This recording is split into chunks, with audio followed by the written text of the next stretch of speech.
In 79 CE, the Vesuvius volcano erupted and burned down two beautiful cities of the Roman Empire, Pompeii and Herculaneum. Many of you have probably heard about this tragic story. However, few people know that in the middle of the 18th century, archaeologists discovered ancient scrolls from that time amongst the ruins of Herculaneum. For any scientist or historian, such a discovery is a treasure trove that offers insights into the thoughts and lives of people from over 2,000 years ago. However, the problem was that 1,800 scrolls were found in very poor condition, singed by the heat of the volcano, coated in ash and soot. They had become hardened black lumps. Brittle as coal, any careless movement could destroy them. Scientists were aware that invaluable knowledge from an ancient Roman library was concealed within, and endeavored to decipher the texts. One method was to cut the scrolls in half and scrape off the thin layers of solid dust and ashes. Then, the researchers created a special machine that could slowly unroll the scrolls. They managed to read a few words, but unfortunately, such methods damaged and even destroyed some of the artifacts. In those instances, archaeologists could only wait for advancements in technology that would allow them to unfold and read the scrolls. And finally, this day has arrived.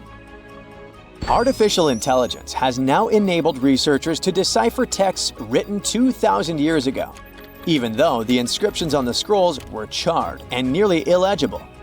Initially, scientists scanned the scrolls and created high-resolution digital models. This process allowed specialists to identify the areas where ancient ink had altered the texture and shape of the papyrus fibers.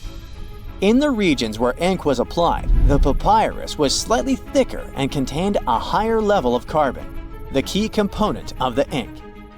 The researchers developed a machine learning model capable of detecting these subtle details within the papyrus. They uploaded thousands of 3D images of the scrolls to the internet, inviting people to collaborate with AI in decoding the text. During the early stages, the system occasionally made errors, making human assistance essential. To incentivize participation, scientists and investors from Silicon Valley offered $1 million to anyone who could successfully decode the texts. This initiative significantly accelerated the process, resulting in the deciphering of several passages from the ancient works. Fragments of the first transcripts are like a blog about how to enjoy life. The author of the scroll, Philodemus, was a follower of the Greek philosopher Epicurus, who considered pleasure and luxury the highest goal in his life. So, Philodemus thought so too. We do not right away believe things that are scarce to be absolutely more pleasant than those which are abundant. It feels as if it was written by some modern influencer talking about a detox program or a diet. It seems that people who lived 2,000 years ago were almost the same as modern ones. Philodemus was apparently a wealthy man, because he lived in a villa that may have belonged to Julius Caesar's father-in-law. In his works, the author criticized the Stoics, who couldn't say anything about pleasure at all. Philodemus was such an ardent fan of Epicureanism that one of the scientists compared him to a guy who collected albums from only one band and nothing else. Several hundred Herculaneum scrolls remain unread. Scientists believe that they may contain works by Aristotle, Homer, Sophocles, and the Stoics. Fortunately, with modern AI technologies, the decryption process will go on much faster. But how did historians and linguists decipher ancient texts in the past centuries? It was actually a very difficult mental job. Let's say you found an ancient slab in the 19th century, somewhere in Greece.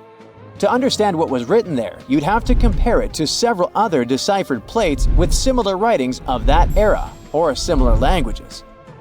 Letter by letter, symbol by symbol, you'd be deciphering ancient writings for several months or even years to figure out, say, the recipe for ancient mashed potatoes. Fortunately, with the development of computer technology, those days are long gone. Now, all ancient scrolls can be scanned and uploaded to a database on a computer. You may not even have to decipher the text for a long time if the computer finds a match of characters in other ancient manuscripts. But even if you have a perfectly preserved piece of papyrus or an ancient book where all letters are visible, this doesn't mean that you and AI will be able to decipher it. One of the most famous encrypted texts is the Voynich manuscript. This work, which consists of 240 colorful pages, was acquired by Polish bookseller in 1912. He found that book intriguing because of astrological symbols, unknown plants, and unusual human figures drawn on its pages. And all this was accompanied by handwritten texts. The author had beautiful, clear handwriting, but the language of the book is still unknown. Someone wrote this art book around the beginning of the 15th century and divided it into 6 sections devoted to botany, astronomy, biology, cooking, medicine, and cosmology. Many scientists and linguists have tried to decipher the mysterious drawings with inscriptions, but no one has gotten reliable results. Even AI couldn't help this difficult task. Some believe that this book is dedicated to science, and others believe that it contains knowledge about witchcraft. Perhaps it's a mix of science and magic. According to one version, the manuscript is a medical textbook that copied information from other scientific works from the Middle Ages.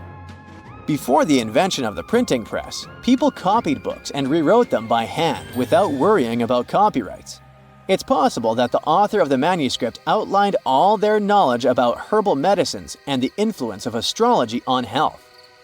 People in the past believed that the state of the body and stars in the sky were connected. The coolest thing is that the book has been scanned. You can download it in high resolution and try to decrypt it yourself. Who knows? Maybe you will succeed and get some ancient secret knowledge. An unknown language or poor text condition may not always be a problem for linguists. Imagine that you open some copy of classical literature dated to the 19th century. You read the pages carefully, and at the end of the day, you feel slightly unwell. You read the book every day and feel worse and worse. At some point, you go to the hospital, and doctors tell you that you've been poisoned. Yeah, sometimes working with old books can be literally dangerous for your health. There are even catalogs of poisonous books in the world. They are toxic not because someone intentionally sprayed them with poison to hurt the reader, but because people wanted to make books look more colorful. Recently, 2 such books have been withdrawn from the National Library of France because of their bright green covers. The pages were ordinary, but the hardcover could have been coated with arsenic. The mass production of books took place in the 19th century. Book publishers wanted to release as many copies as possible, so they used not expensive leather covers for them, but cheaper fabric options. To make a book attractive to customers, they painted them in bright green, yellow, red, and other colors. They got the green color of the cover thanks to the bright pigment created from copper and arsenic.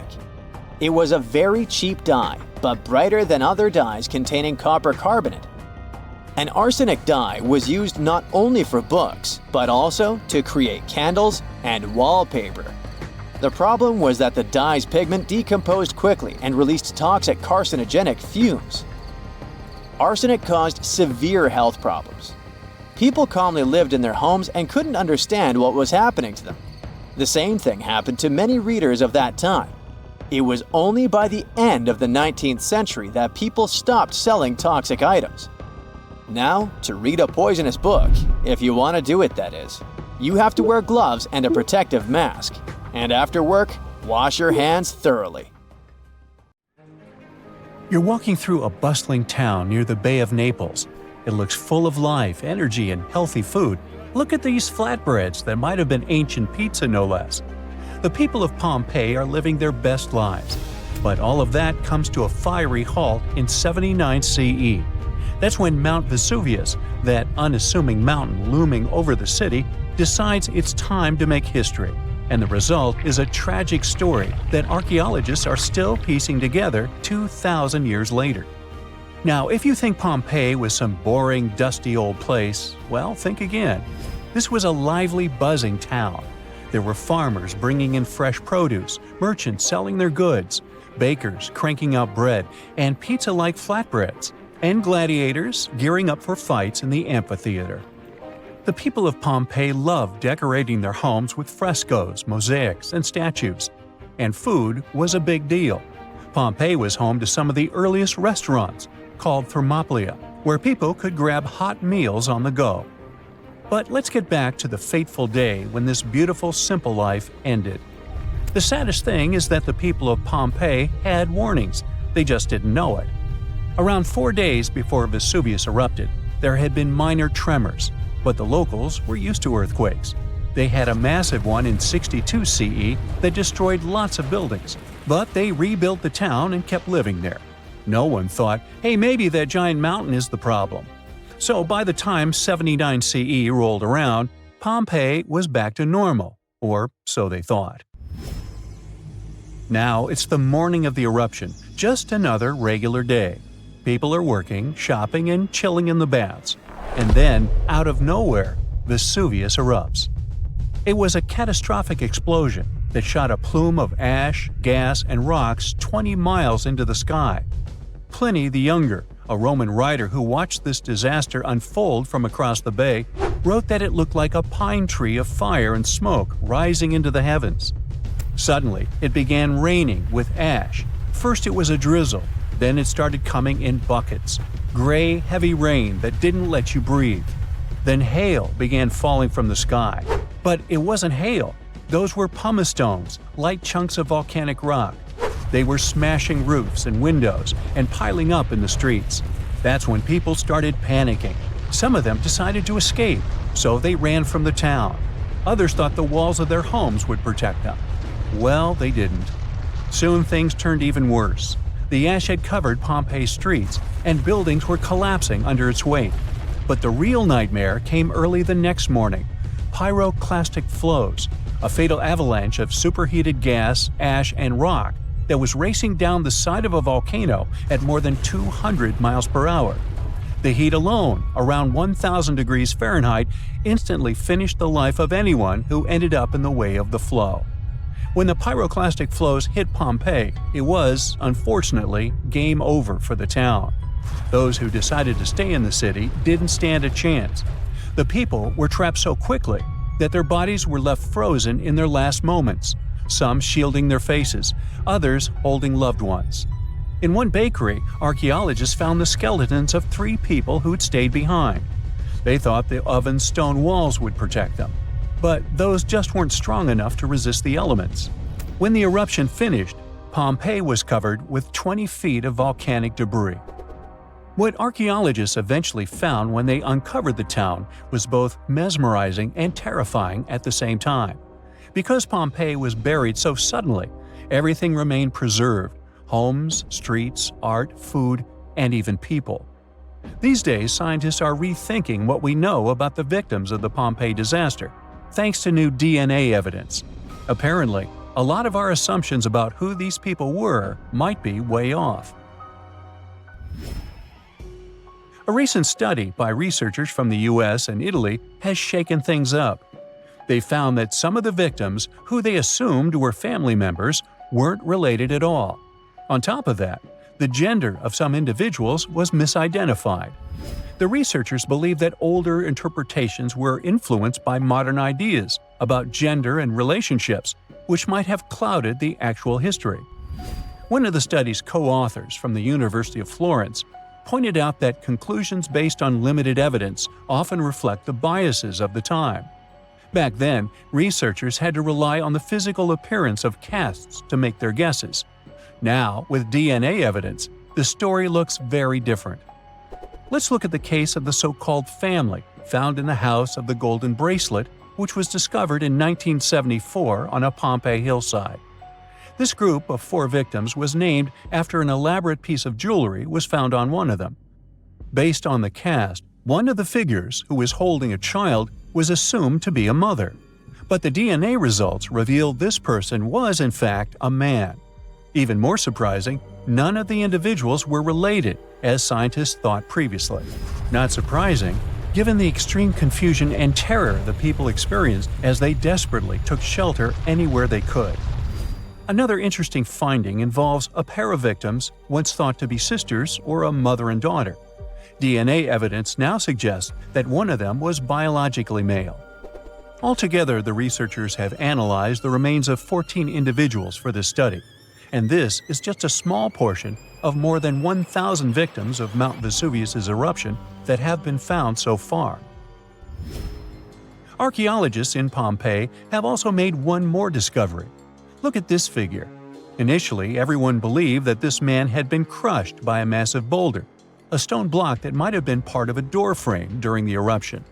His skull, with its mouth open as if in a final gasp, was found near his body. He was probably trying to escape all the chaos when it happened. But new evidence suggests that wasn't the case. His demise was likely the result of asphyxiation from a pyroclastic flow. For a long time, people thought Vesuvius erupted on August 24th. That's what some evidence seemed to suggest. But over the years, archaeologists started finding evidence that pointed to a later date. For example, they found graffiti dating back to late October and food remains, such as pomegranates. Such products wouldn't have been around in August yet. Plus, they found heating braziers in homes. Who would need extra heat in the summer of Italy? So, most experts agree that the eruption happened in late October. Now, it turns out that not everyone in Pompeii passed away. Scientists think that 15,000 people lived in the town, and only about 2,000 of them didn't survive the disaster. It means thousands of people managed to escape. But at the same time, their lives changed forever. They didn't have homes to come back to. Imagine fleeing your home with nothing but the clothes on your back, leaving behind everything you've ever known. Some survivors made it to nearby cities like Naples, but they had to start over from scratch. But recently, archaeologists made a pretty cool discovery: a fresco of a flatbread that might have been the ancient ancestor of pizza. Researchers found this painting in a house near a bakery. It shows a round bread sitting on a silver platter next to a goblet. They think people might have eaten this bread with fruits like pomegranates or dates, or maybe topped with spices or a kind of pesto. But the coolest part is that Pompeii is just 14 miles from Naples, which is the modern home of pizza. The director of Pompeii pointed out how this discovery connected a simple poor man's dish from ancient times to the modern pizza we all know and love. Today, Pompeii is one of the most famous archaeological sites in the world. Every year, new discoveries help us understand Roman life of those times even better. Okay, what if I tell you that the extraterrestrials we all imagine as little green men may actually look like very normal Earthlings and chill in Europe? This is the Iberian Peninsula, and people living there are under suspicion. Ooh. Here's the reason. Somehow, parts of the most important artifacts that the Iberian civilization called Treasure of Voynich are made of metal that simply can't be found on Earth, because it's metal from a meteorite. Now let's tackle this step by step. This is the artifact itself, and it's composed of 59 different objects. Bowls, bottles, and bracelets. Is there a pattern there with all those bees? In total, the find weighs around 20 pounds, of which 18 pounds are 23.5 karat gold. Now, if you're not a metal specialist, I'll clarify it for you right away. For comparison, 23 karat gold is 95.8% pure gold, so 23.5 karat is even purer. The remaining percentage goes to other metals to help add strength and durability to the precious alloy. There was also silver, iron, and amber in that set. The artifact could have been pretty straightforward, but for these two, let's call them imposters. Look at this wrought iron bracelet and this hollow hemisphere. Can you see that? Those rusty lines on the hemisphere and the overall weird color of the bracelet do stand out, since everything else is made of purest gold. This all started back in 1963, when a researcher noticed a dark leaden metal among the shiny bowls and bottles. The metal was shiny in some areas and covered with a ferrous-looking oxide that was mostly cracked. Now, just so you understand, gold does not usually act this way. Gold is one of the least reactive of all metals, so it won't even tarnish, let alone rust. To figure out where this suspicious iron came from, researchers turned to mass spectrometry, which checks out the mass-to-charge ratio of molecules. Their findings showed that the nickel in the iron is similar to that found in meteoritic iron. Simply put, the bracelet and the hemisphere are of extraterrestrial origin. Ooh. Now, the exact age of the trove is hard to determine, yet it's crucial. We need to know the exact age to see if it coincides with the start of the Iron Age in the Iberian Peninsula. If it does, then no further questions here. But if it doesn't, well, it's, at the very least, weird, if not suspicious. So there's this three-age system. It comprises the Stone Age, then the Bronze Age, and then the Iron Age. The Stone Age is of no importance here, so let's compare the Bronze and the Iron Ages. The Bronze Age began when it was realized that combining copper and tin produced a material that was more durable than either metal alone. This era was all about major upgrades in tools and weapons, but two standout inventions were writing systems and the wheel. Then came the Iron Age. This time was all about slowly bringing iron into everyday life. Iron was way easier to shape into cool designs than bronze. Now, this was a big deal because iron, especially transformed into steel, provided significant improvements in all aspects of life. Tools became lighter, cheaper, and stronger compared to their bronze equivalents. You get it? Good. So, researchers have long debated whether the treasure dates back to the post-Argaric era or the latter part of the Bronze Age. The most recent study claims that those artifacts were created in 1400 to 1200 BCE, and something really doesn't add up. First off, the Iron Age began around 500 years after these artifacts were crafted. Plus, ancient craftsmen couldn't know back then how to work with metals that landed on Earth approximately 1 million years ago. And while the dates are really hard to explain, there is a logical explanation for the craftsmanship. The theory here is that those metal workers simply had access to the fallen meteorite, and thus, they could study it well and discover its properties before using it for decorative purposes. They could have figured it out through trial and error, and once they knew exactly how to work with this extraterrestrial metal, they proceeded to adorn the artifacts with it. Plus, there were the Phoenicians, who contributed to their craftsmanship. Now, it's true that the Iberian people have been processing metal and making pottery long before the Phoenicians settled on the peninsula.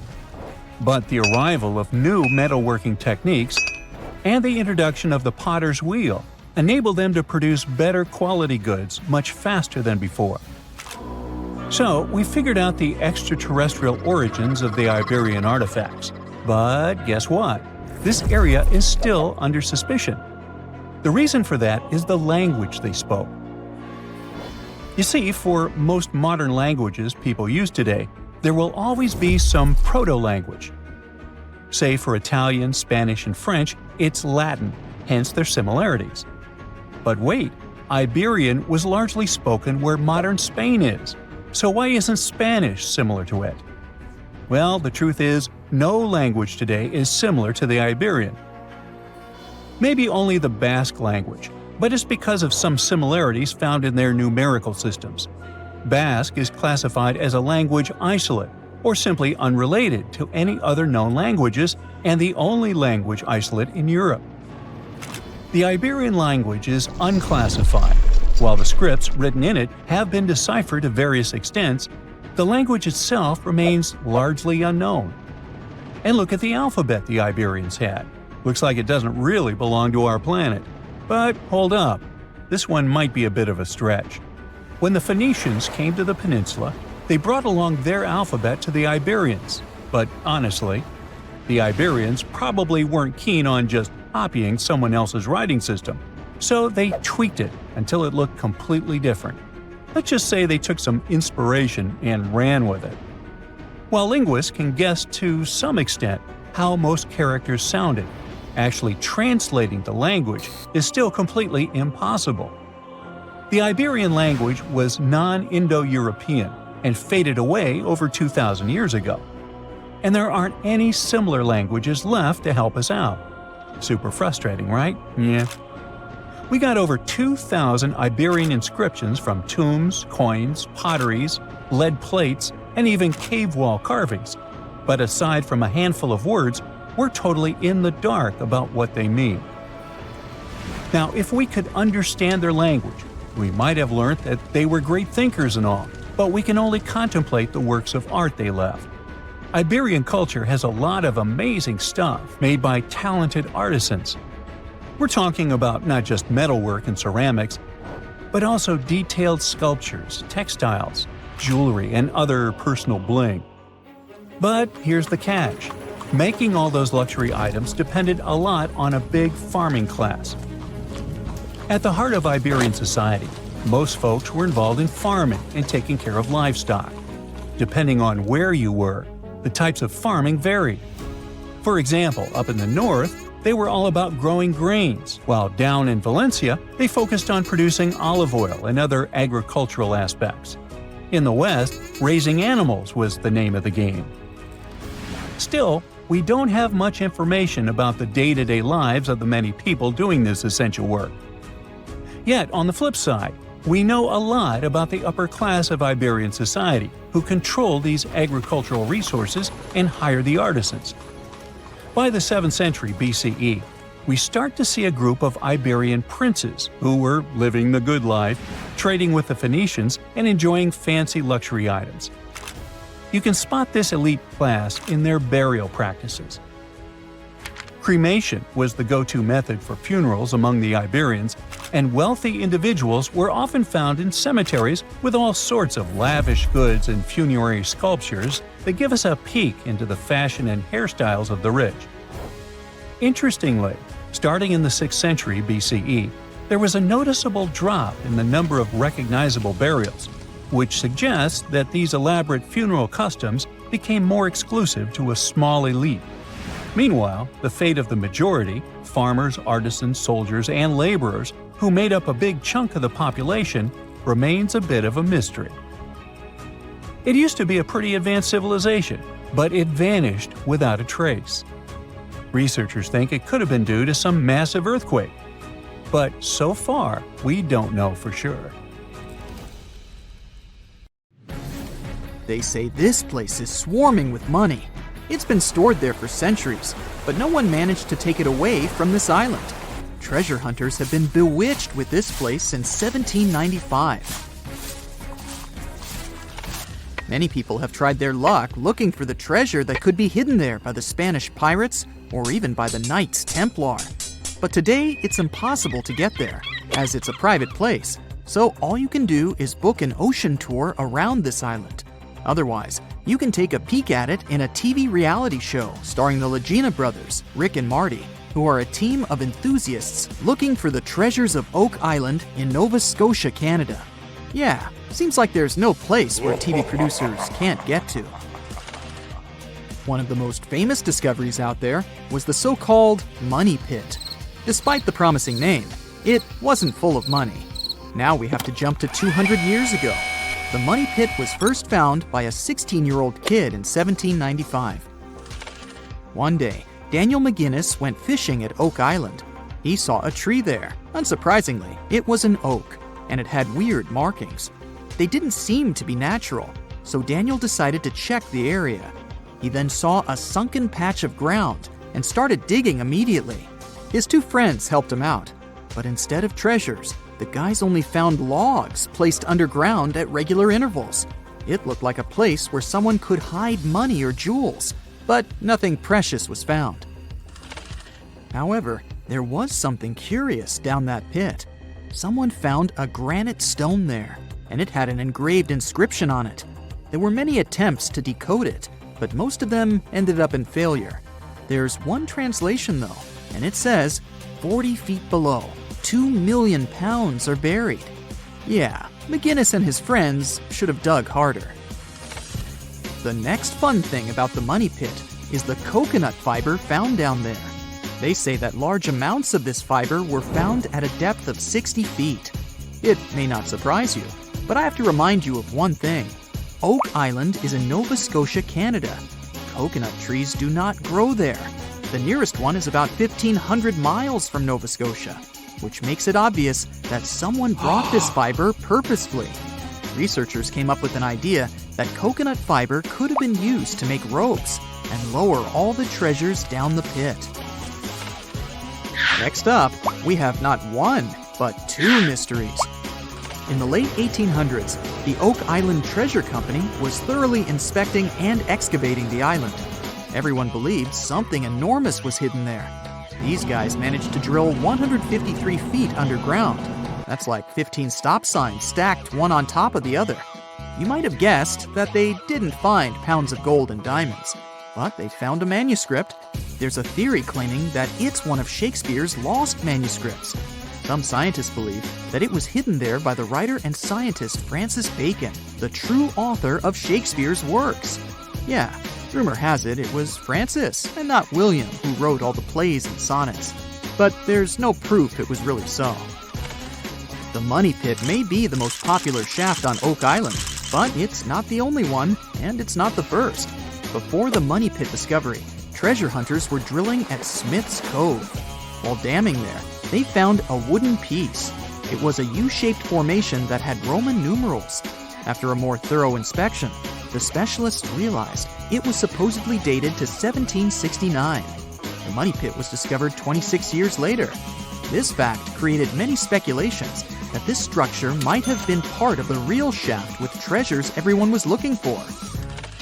Now, look at this Templar coin. It wasn't the first discovery on the island, but it was crucial in some way.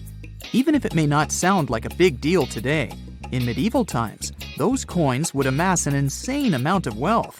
They were typically stored in European fortresses.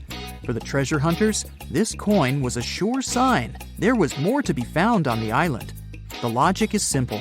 If there's one coin of that kind, there must be something else. And they were right. It wasn't the only Templar discovery. On the southwest shore of the island, a crossbow bolt was found. Experts say it dates back to the 13th century. But, once again, that wasn't something the treasure hunters were after. Some more coins were found on the island. Rick and Marty Legina retrieved this precious piece from a swamp. The coin is made of copper, and this time, it originated from Spain. When it was found, the Legina brothers could only see the number 8 engraved on it. But later on, some experts studied this coin and claimed it was made sometime around the 17th century. They managed to clean it well and saw the date 1652 engraved on the back of this coin.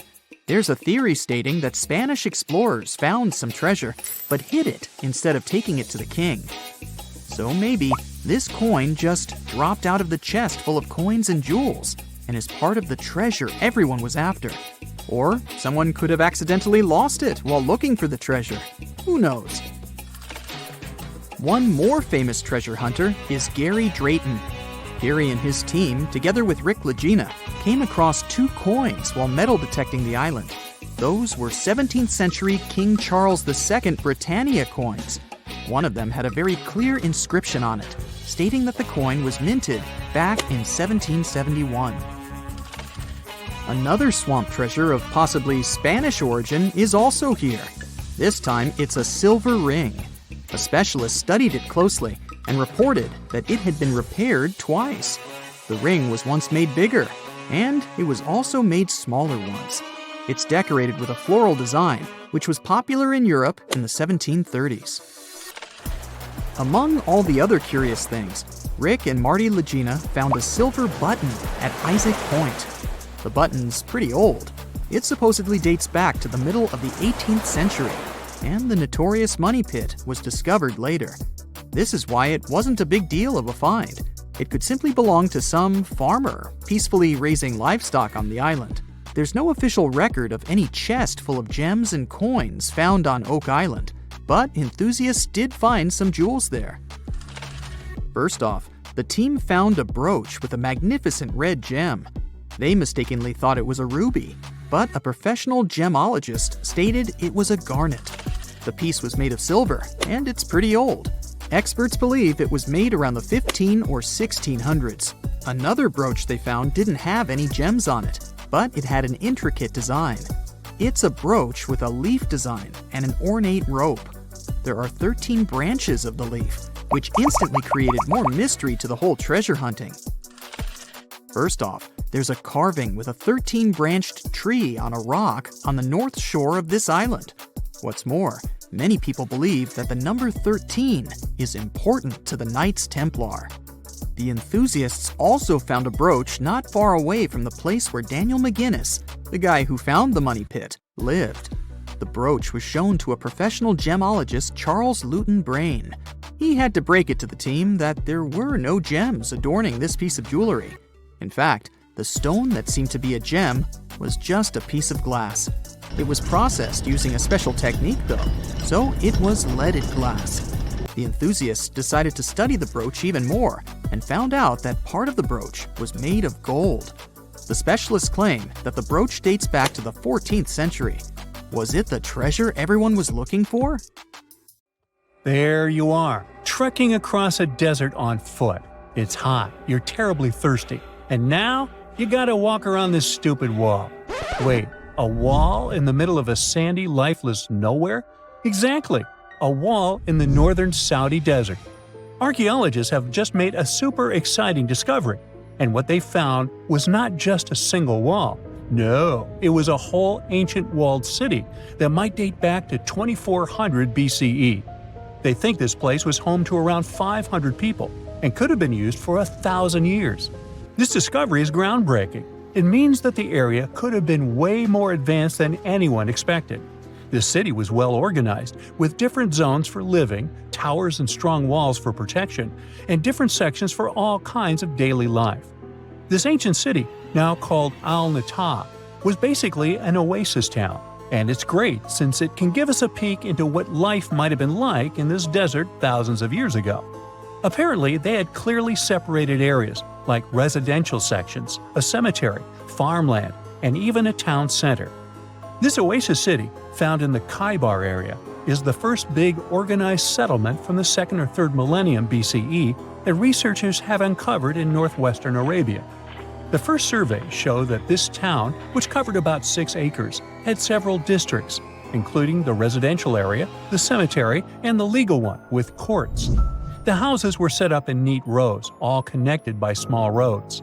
Those streets kept the residential area separate from the rest of the town.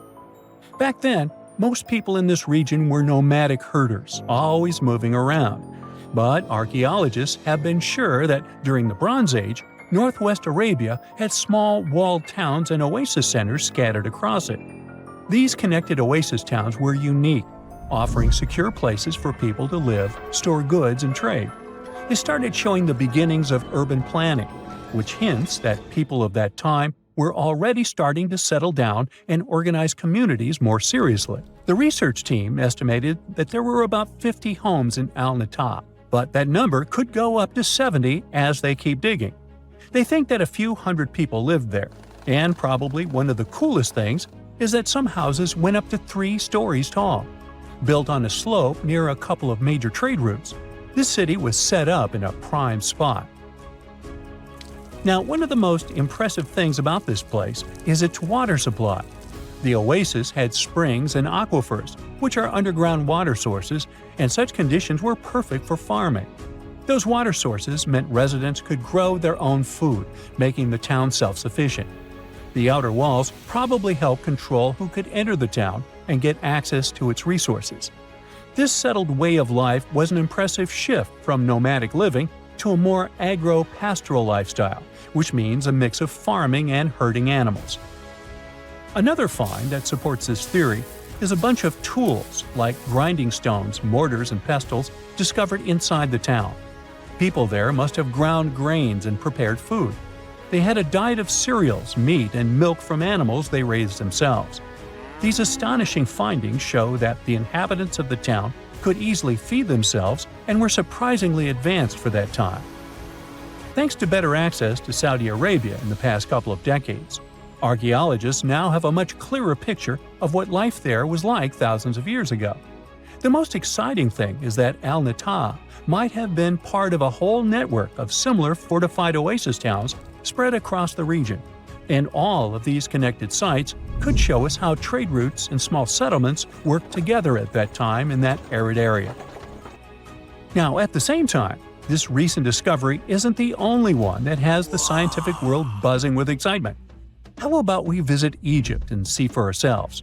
After all, archaeologists have just found a stash of ancient Egyptian and Greek treasure underwater. They were exploring the lost city of Thonis Heraklion off the coast of Egypt, which sank more than 1,000 years ago. This city was legendary, and nobody even knew where it was until it was rediscovered in 2000.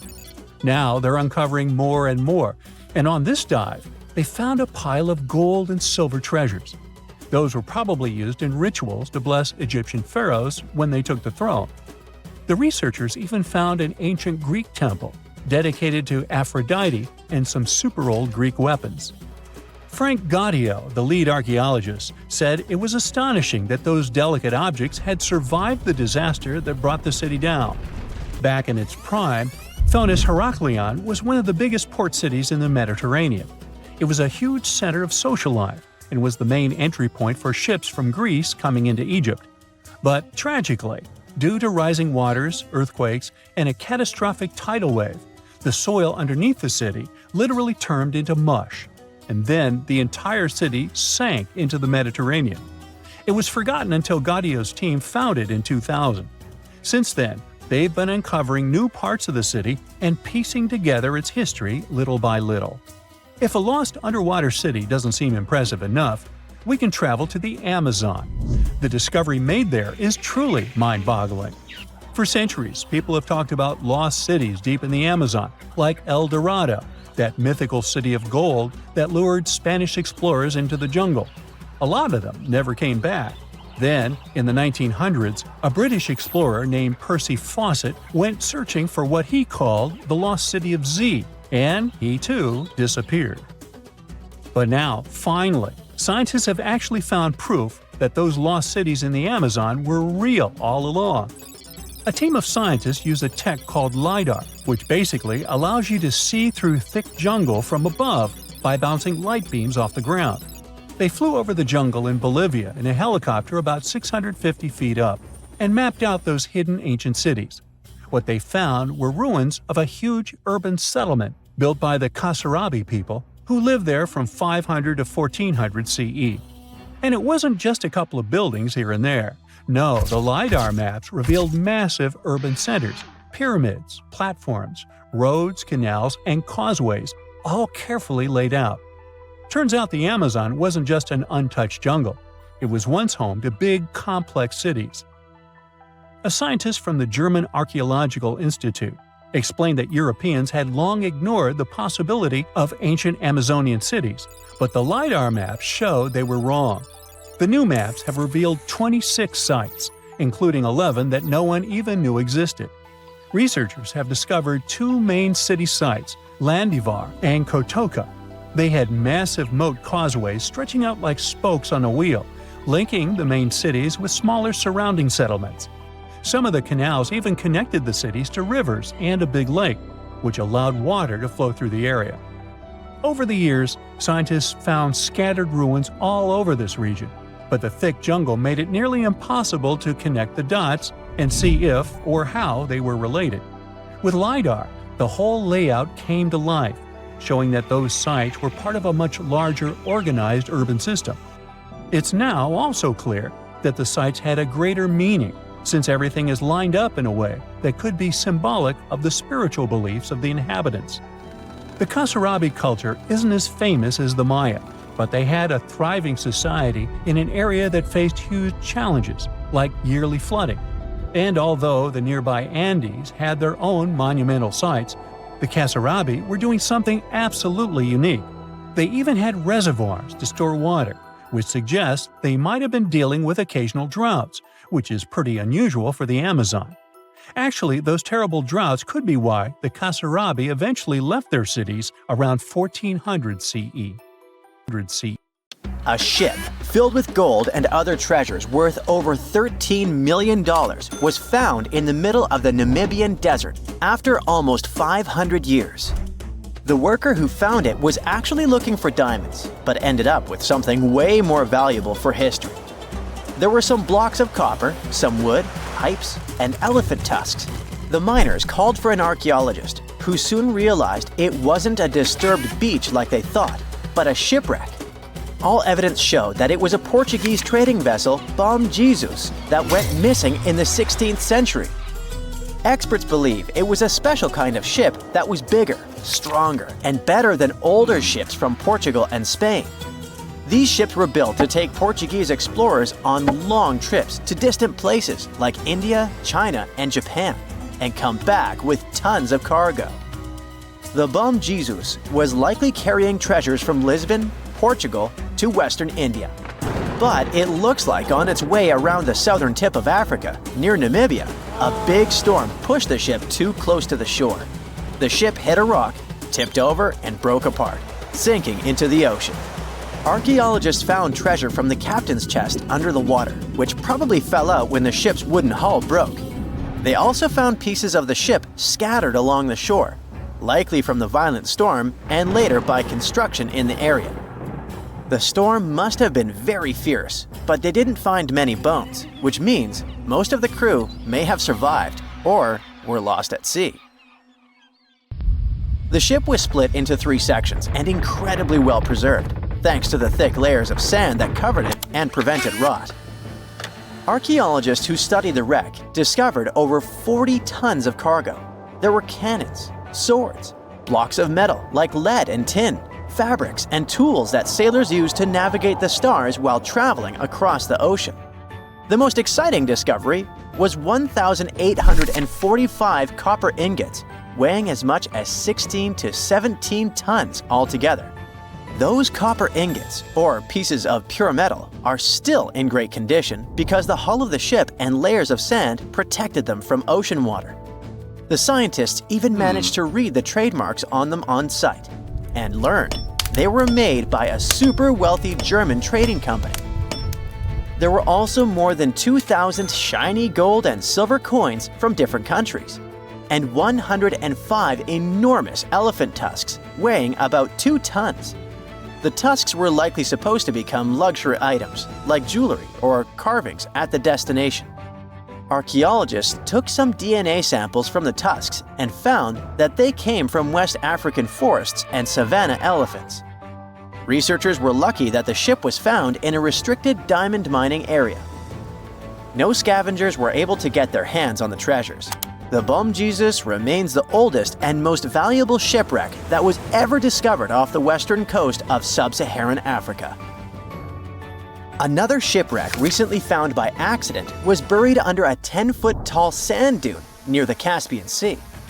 Some people call it the world's largest lake, and it has water levels that rise and fall over time because of the changes in weather patterns. These changes can move sand and uncover things like this shipwreck and other treasures along the coast. As the dune slowly disappeared, the ship started to show. Before digging it out, scientists worried that waves from the sea might damage the wreck. To protect it, they built a wall using thousands of sandbags to keep the waves away. When the ship was uncovered, they discovered it was a 3-masted, 92-foot-long merchant ship with a strong double hull. Wood samples showed the ship was built in the 18th to 19th century using trees like Scots pine, spruce, and larch from the Volga River area or the Caucasus. They even found buckwheat and plants from the same region, which were probably traded or used to feed the sailors. It proves that the ship was part of a group of merchant ships that once sailed the Caspian Sea. An amateur fisherman who was 20 feet under the sea off the coast of Turkey noticed some huge metal remains. He had an underwater camera, so he made footage of the discovery and took it to scientists. They immediately started an investigation and learned that it must be a shipwreck from the first decades of the 20th century. It could be one of the Ottoman Empire ships that had an important mission to deliver supplies, but disappeared without a trace. Scientists got permission to study this Black Sea wreck in detail to learn more about its mysteries. They're hoping to find its shipyard documents to find some answers, as the ship itself is in terrible condition and is tricky to work with. robot submersibles that belonged to an oil and gas company noticed hundreds of intact ancient storage jars sitting on the seabed in the eastern Mediterranean. Experts think those jars are 3,300 years old. This makes the find the oldest shipwreck from the deep sea. The jugs were probably used to store oil or other agricultural products like fruit. This proves that the people who made them organized maritime trade and had incredible navigational skills. It looks like the ancient mariners managed to traverse the Mediterranean Sea without a line of sight to any coast. All they could see was the horizon, so they must have used the sun and other stars to find their way. Off the coast of Sicily, under 20 feet of sand and rock, archaeologists found a shipwreck so old that they aren't even sure what materials were used to build it. They think the ship is from the 5th or 6th century BCE, which means it's over 2,500 years old. This ancient ship wasn't alone. Researchers also found 2 iron anchors shaped like an upside-down T from around the 7th century of the Common Era, and 4 stone anchors from prehistoric times nearby. One of the stone anchors was broken and may have had wooden pieces attached to help it hold on to the seafloor. They figured out that the ship itself was built using the on-shell technique. The wooden planks of the ship were connected so tightly that they could support the ship on their own, with extra beams added just to make it stronger. Sadly, the ship's wooden hull is very fragile now because tiny sea creatures that eat wood have damaged it over the years. Scientists are being extra careful as they study it to make sure it doesn't fall apart. This discovery is such a big deal because it was built during a time when Sicily was super important for trade. Back then, the Greeks and Punics were trying to take control of the seas long before Rome became the ruler of the Mediterranean. By studying this ship, scientists hope to learn more about how people traveled and traded in those ancient times. One more shipwreck, this time off the coast of Kenya. Could be from Vasco da Gama's final voyage. This Portuguese explorer was the first European to reach India by sea around the Cape of Good Hope. Local fishermen discovered the shipwreck in question in 2013. When an underwater archaeologist came to check it out, he found some treasures at the spot: elephant tusks and valuable copper ingots. If this find really has to do with Vasco da Gama, then it must be from the 16th century. It was the year of his 3rd and final voyage to India. Da Gama led a huge fleet of 20 ships, one of which was the São Jorge. Most of the ship is hidden under layers of coral, and a whole team of scientists are carefully digging trenches to find parts of the ship's wooden frame and hull. In 1936, British Egyptologist Walter Bryan Emery found a small object in the desert that made people debate whether it was an elaborate stone model of a flying saucer or even a hyperdrive from a spaceship that belonged to some advanced civilization that visited the Earth. Emery spent years excavating sites along the Nile River Valley, especially in the huge ancient necropolis of Saqqara. He found countless treasures from ancient Egypt, and the most bizarre one was definitely from the tomb of a high official, Sabu. Historians don't know exactly who he was for sure. Some sources say he was a king's son. His burial at Saqqara means he was an important figure in the royal court. There are no records from this early period he lived in, so Sabu's role and fate are still a mystery.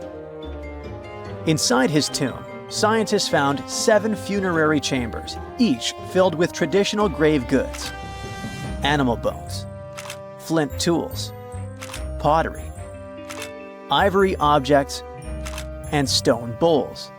And then there was a strange, broken artifact that became famous as the Disc of Sabu. It resembles a shallow, round-bottomed bowl, but with 3 delicately carved, curved lobes spaced roughly 120 degrees apart around its perimeter. These lobes are separated by 3 holes, and at the center, there's a thin tube. The material used to build the disc is metasiltstone, or schist. This type of rock is fragile, highly porous, and super difficult to carve. It flakes easily and crumbles under pressure. So how they made the disc out of it with rather simple stone and copper tools from 3000 BCE is still a mystery. The next big question is why they decided to bury Sabu with it. Perhaps if we knew its true purpose, it would make more sense. When it was first discovered, archaeologists thought it was nothing more than a vase, an incense burner, or a ceremonial decoration. But those who took a closer look from the point of view of an engineer decided it could actually be a component of a larger mechanism. An amateur historian made an exact copy of the artifact with a 3D printer, and it turned out that the disc of Sabu was an ancient impeller, a crucial part of a centrifugal pump.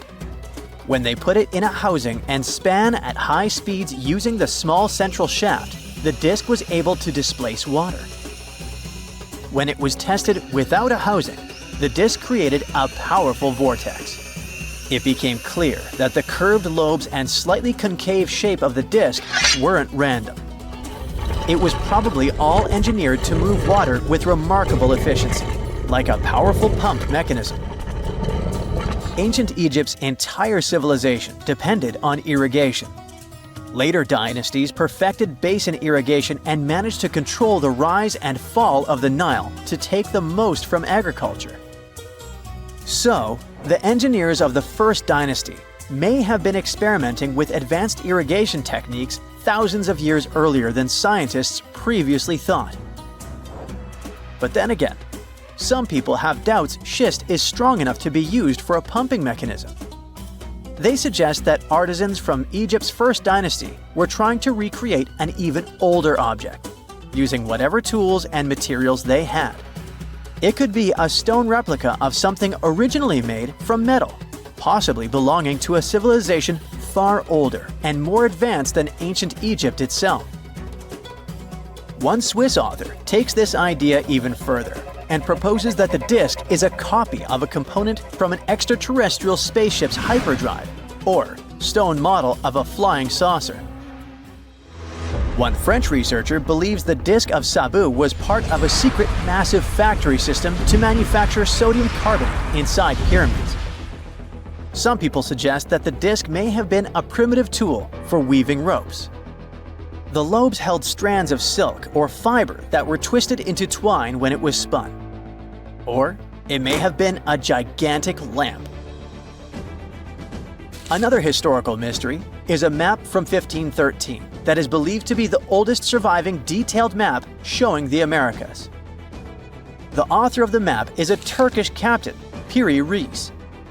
He never crossed the ocean himself and put together this map from 20 regional maps. He used an Arab map of India, 4 Portuguese maps showing India and China, and a map of America by Christopher Columbus as he saw it.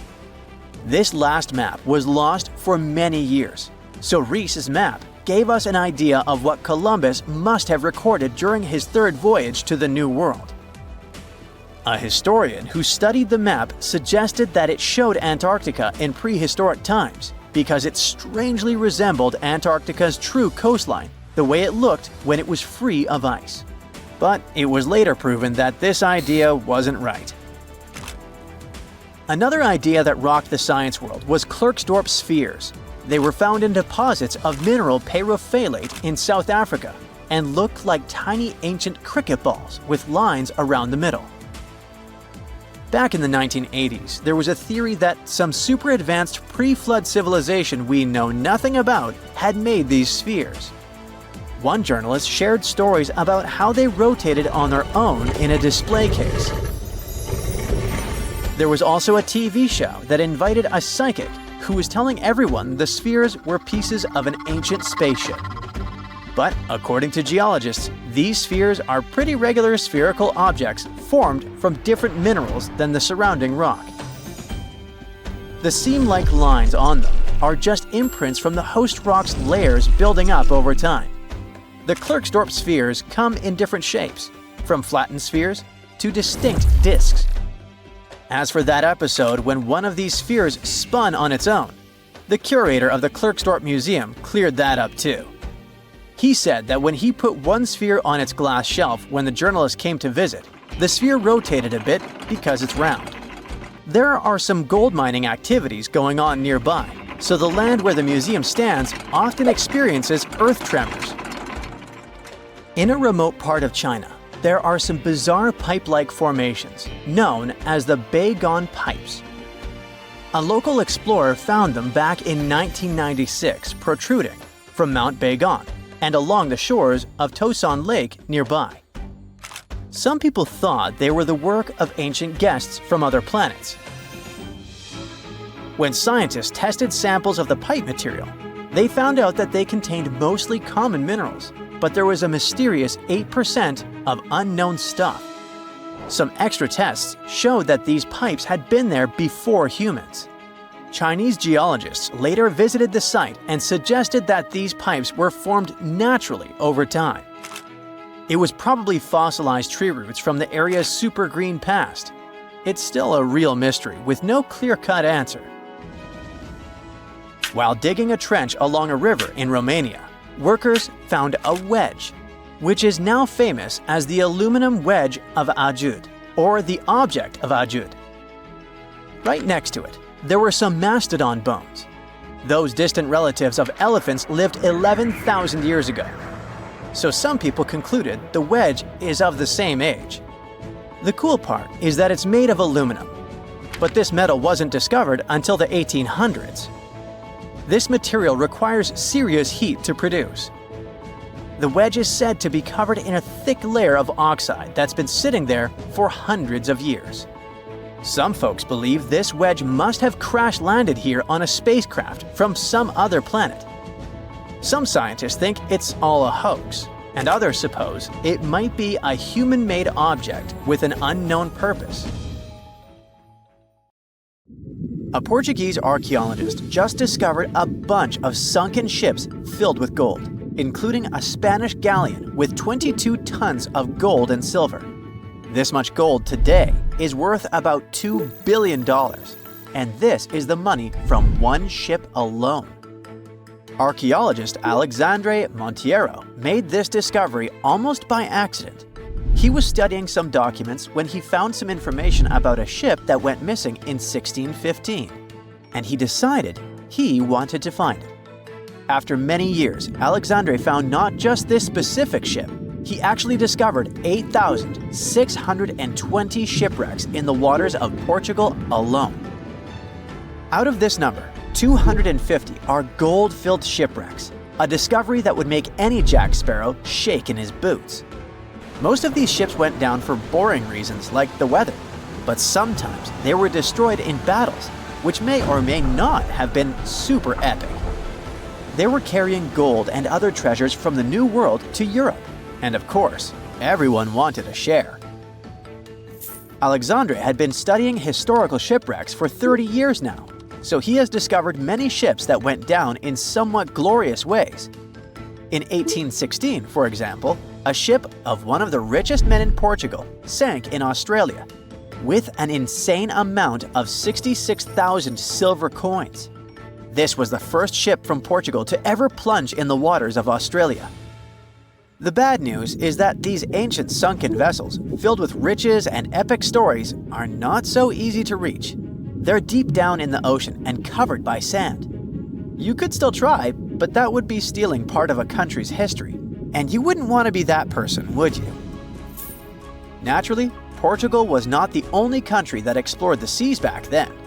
The coast of Europe is packed with sunken ships filled with gold.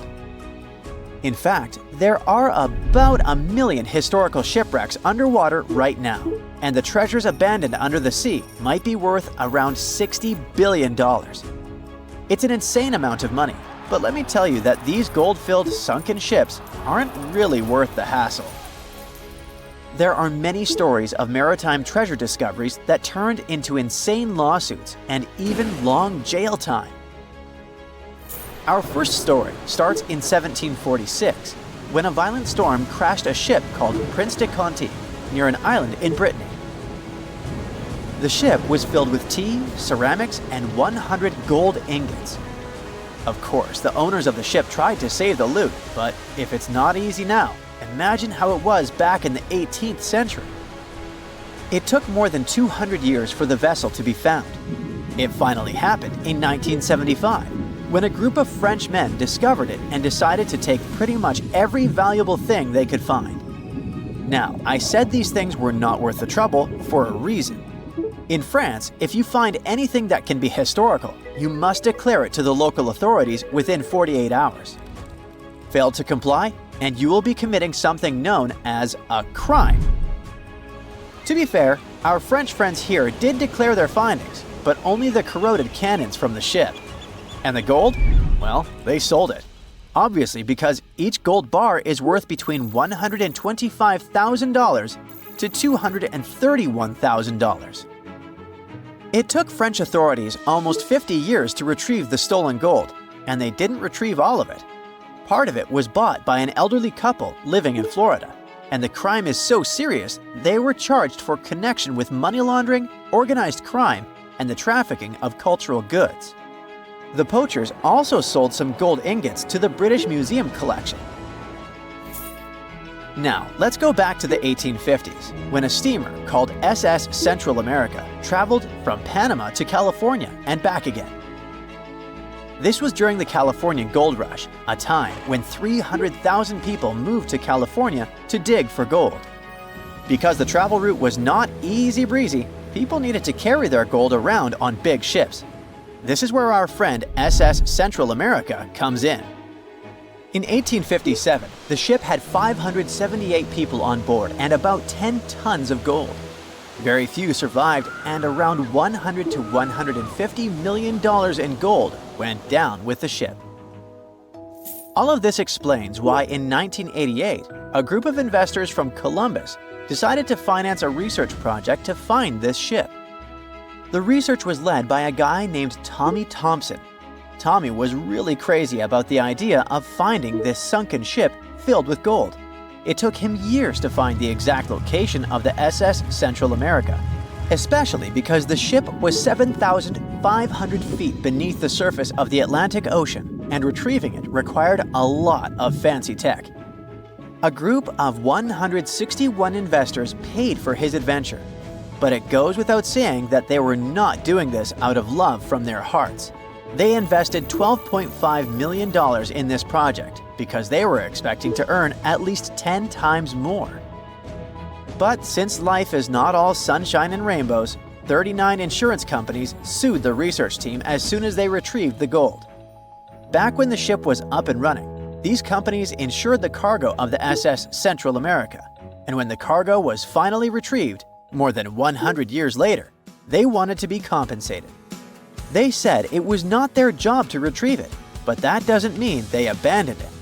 This crazy talk didn't stick, and 92% of the gold was given to the research team.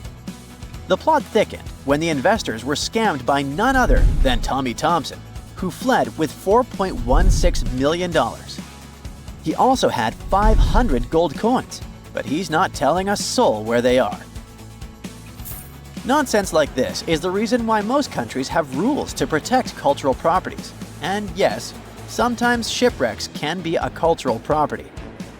Obviously, there are many maritime treasure discoveries that happen without breaking any laws. The SS City of Cairo, for example, was a steamship that submerged in 1929 with 2,000 boxes of silver coins weighing 122 tons. A company called Deep Ocean Search retrieved the coins from a depth of 17,000 feet, which is 4,500 feet lower than the Titanic. 34 million pounds went to the UK Treasury, and the Deep Ocean Search also got a share. The good news here is that some of the coins can be bought by collectors, legally. Paying for a treasure is probably the closest you can get to an underwater archaeology find. I know, all I did was destroy your piracy dreams. But while raiding gold-filled shipwrecks may be a crime in most countries, or just financially impossible for us mere mortals, not all hope is lost. There is about $771 trillion worth of gold lying on the ocean floor, and it doesn't have an owner. It's like an underwater gold mine, except the gold is in the water. You know how the water of the ocean is salty? Well, the gold gets mixed with the minerals in the water, so it's not like you stumble upon a gold nugget on the beach. Each liter of ocean water has 13 billionths of a gram of gold, and it's very difficult to extract such tiny particles of gold from the water. But that doesn't mean people haven't tried, and of course, there's been a scam here too. In the 1890s, a guy claimed he had invented a thing that would suck gold from the seawater. When he got enough money, he fled the country with the cash. If you really want to get some gold, you could try to extract it from the Earth's core, which has 1.6 quadrillion tons of gold. There's 16 times more gold in the Earth's core than what humans have mined in the whole of history. No hoax involved here, because nobody has dared to go down there yet. With archaeologists discovering gold-filled sunken ships out and about, maybe we can make our own maritime treasure discoveries, or at least save enough money to buy some silver coins. Scientists have recently discovered Leonardo da Vinci's hidden passages under a medieval castle in Italy. They followed a newly found 15th century sketch by the creator of the Mona Lisa and found one of the unexplored architectural wonders from the age of the Renaissance. Construction of the Sforza Castle started back in 1358, but it was destroyed about a century later during a local crisis. Then, in 1450, Francesco Sforza, the Duke of Milan, decided to rebuild it on the old ruins. After he passed away, his son Ludovico took over and kept improving the castle. He brought in some of the best artists of the time, including Leonardo da Vinci, to decorate its walls. We can still see Leonardo's frescoes today in the Room of Wooden Boards. While he was working at the castle, da Vinci also recorded some historical underground passages hidden beneath the outer wall. The drawing, dated between 1487 and 1490, was found at the Institut de France in Paris.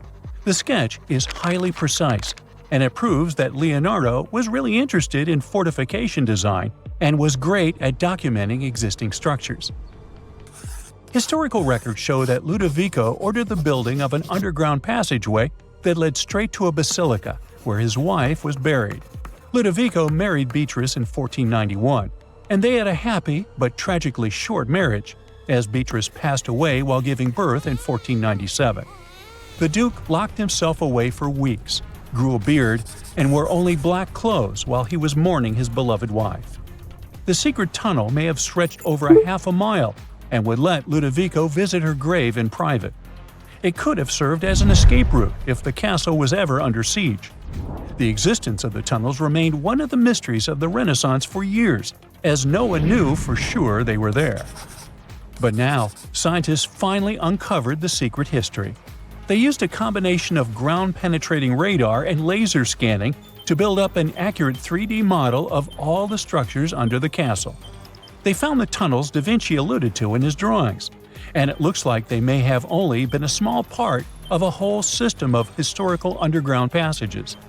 The goal is to create a complete digital twin of the castle that will not only show all the preserved constructions, but also the ancient ones that are no longer visible. They also plan to add augmented reality to the virtual paths to let visitors discover Leonardo da Vinci's hidden passages.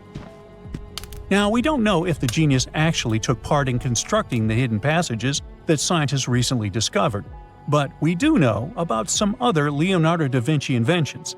He created the first satellite-like map in 1502, long before photography or satellites were even a concept. A famous figure in Italy, Cesare Borgia, invited Leonardo to a small town called Imola, near Bologna, to create a highly detailed map for him. Back then, maps were not very precise, as no one had figured out how to show exact distances on a smaller scale.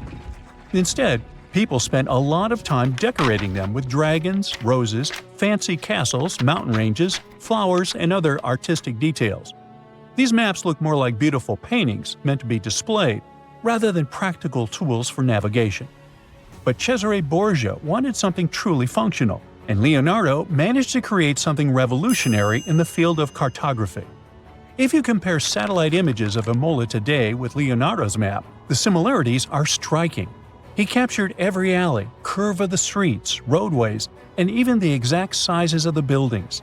And he did it all by hand, using just a pencil, ruler, compass, and several of his own clever inventions.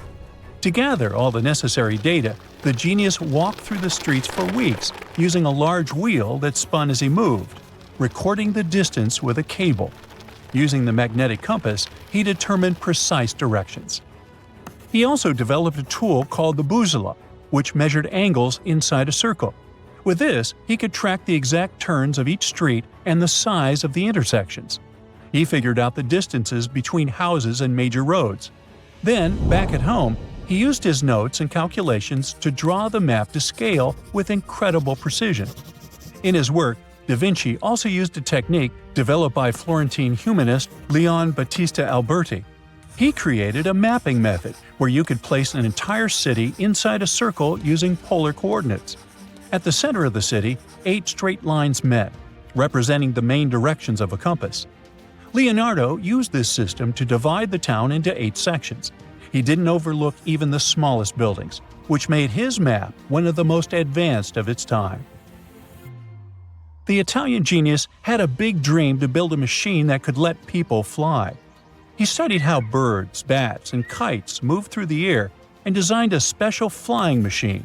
He believed that if he could copy their movements, humans might be able to soar like them. Da Vinci's design looked a lot like a bat, with 2 large pointed wings that stretched over 33 feet wide. He planned to build the frame from lightweight pine wood and cover it with raw silk to make it strong but not too heavy. The person flying it would lie on their stomach on a wooden board in the center. To make the wings flap, the pilot had to pedal a crank with their feet, which was connected to a system of rods and pulleys. There was also a hand crank for extra power and even a headpiece to help steer.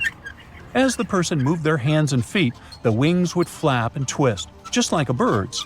But there was one big problem. Humans aren't strong enough to make the machine lift off the ground. Even though it might have worked once in the air, there was no way for a person to get it flying on their own. Leonardo probably realized this, but his amazing idea still inspired flying machines that came centuries later.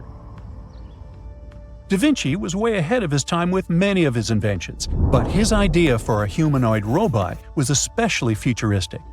He was working under the patronage of the Sforza family, the one that had those ancient tunnels of Italy built. The genius designed a mechanical knight that could move its arms, turn its neck, and even open and close its mouth. Da Vinci had good knowledge of anatomy and the mechanics of body movements that helped him. His unusual creation used an external system of cables. A hand crank set it in motion, and there was also an internal gear-driven mechanism. About 450 years later, Da Vinci's detailed sketches of the robotic knight were rediscovered in the 1950s. Several researchers tried to recreate the robot from those sketches. In 2002, a roboticist who developed systems for NASA and Lockheed Martin took inspiration from the old notes and built a functioning model of Da Vinci's robotic knight. Another design Leonardo created for Duke Sforza was a special kind of bridge that could be taken apart and carried easily. It was made for defense forces who needed to cross rivers or moats while traveling. This bridge would swing across the water and land on the other side. It had wheels and used a rope and pulley system, so it could be set up quickly and packed away just as fast. To keep it steady, it even had a special weight to help balance it. Leonardo wrote in his notes that the bridge was light yet strong, and he designed several bridges like this for the Duke. One of his other designs was a bridge that could be built very quickly, and the defense forces would move across multiple rivers. As scientists continue to study Leonardo da Vinci's hidden passages, they reveal new chapters in human history. Who knows what other unexplored architectural structures they will find? We all know some iconic symbols. The Statue of Liberty screams USA. The Eiffel Tower represents Paris. And this mask? Undoubtedly, it's Tutankhamun's, right? Sometimes it feels like historians have squeezed every last drop out of the King Tut story. But guess what? The most obvious details often slip right under our noses. Like the fact that this famous mask didn't actually belong to him, nor was it ever meant for him. Stick with me for the details. Can we get a close-up of that mask? Thanks. See those holes? Yep, they're for earrings. And no, it's not that they had anything against jewelry, but back in ancient Egypt, earrings were typically worn by high-status women or kids. Now, if you know your history, you might say, but Tut was a boy king, wasn't he? You're spot on. He began his reign at just 9 years old. Sadly, that didn't last long as he passed away at a very young age. So when he was 9, he might have worn earrings, but he probably took them off when he hit that no earrings age. Sounds reasonable, right? Actually, not quite. That would have been pretty strange since nobody expected him to pass away young. Certainly not at 9. So no one was preparing a kid's mask for a burial. It's this untimely demise that suggests the mask used was simply the best option available when Tut passed away. There are more clues pointing to the idea that the mask was found in a hurry. Let's think about this. Even though Tut was mummified and his body could wait a bit, his loved ones wanted him to reach the afterlife ASAP. Some experts even believe the paint in the tomb was still wet when it was sealed. But look at his mask. It's a masterpiece. There's no way it was made in a rush. It's way more elaborate than other simpler cartonnage pieces. The renowned mask of King Tut stands 21 inches tall, adorned with precious stones, and features a golden beard that weighs 5.5 pounds, making the entire mask 22.5 pounds. Okay, I'm a bit confused here. So it seems like it was probably a kid's mask, but it had a beard? I've never seen a 9-year-old with a goatee, and I'm guessing you haven't either. Just think about it. A grown man's face compared to a kid's face. Fun fact for you, our faces pretty much stopped growing at the age of 16, so by 19, Tut would have definitely had the face of an adult man. Can you imagine trying to fit a relatively small kid's mask on a grown man? That would have been super embarrassing, and no one would have let that happen. Right, let's dismiss the kids theory. Now, the second option, if you remember, is that the mask could have originally belonged to a woman. This is where the beard theory comes into play. Some researchers believe the beard might have been added later on. Here's another twist. What if the mask was actually made for Nefertiti herself, who ended up maskless? In this case, there are two discoveries. Two birds with one stone. For now, it sounds like a conspiracy theory, I know. But let's give it a shot and delve deeper into the details. So, Tut passed away in around 1323 BCE, probably due to malaria. He had other health issues too, like when he broke his leg, and records suggest he wasn't in the best shape. As for Nefertiti, we have no solid data about her demise. Plus, nobody knows exactly when or where she was buried.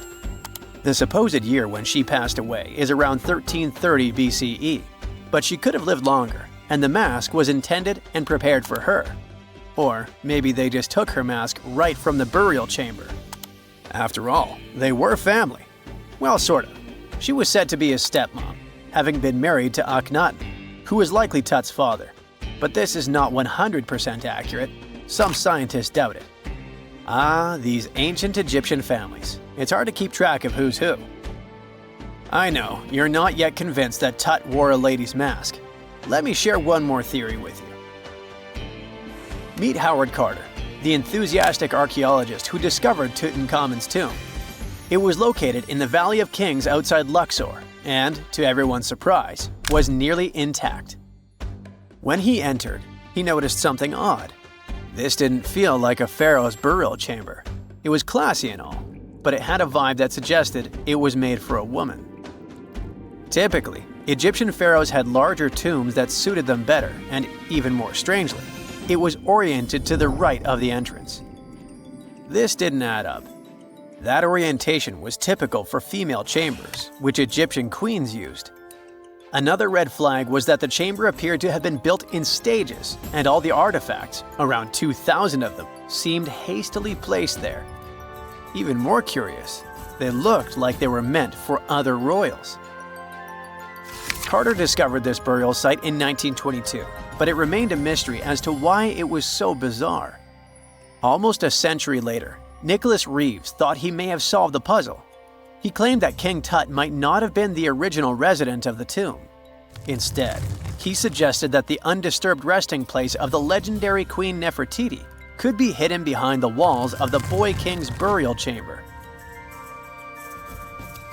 Nicholas studied high-resolution photos for months, meticulously examining every pixel. One day, he focused on detailed scans that revealed the texture of the tomb's walls beneath layers of paint.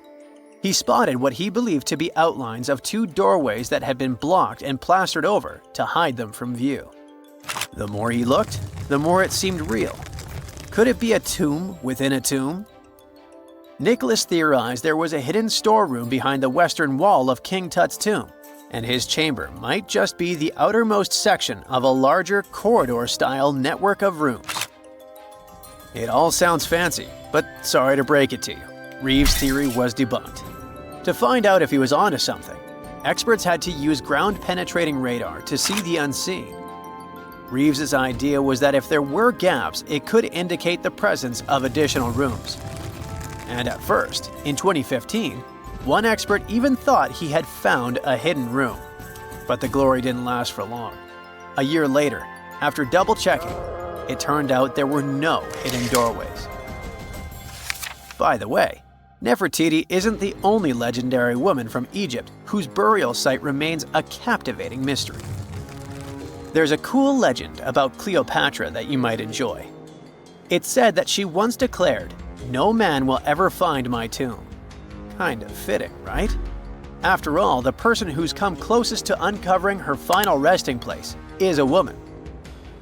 Fast forward a few millennia after she passed away, and while no man has located it, archaeologist Kathleen Martinez believes she might have cracked the code. She's been on the quest for Cleopatra VII's tomb for nearly 20 years, and recently discovered a bust that she thinks represents the famous queen. However, not everyone is on board with her claim. Some experts argue that the bust doesn't resemble Cleopatra at all. Alongside this intriguing marble statue, Martinez's team also unearthed 337 coins, some of which, less controversially, feature Cleopatra's likeness. But the real part is that it's still not officially confirmed.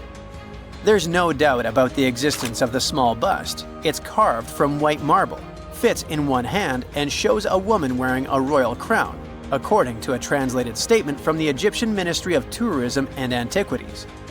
The big question, though, is who it actually depicts.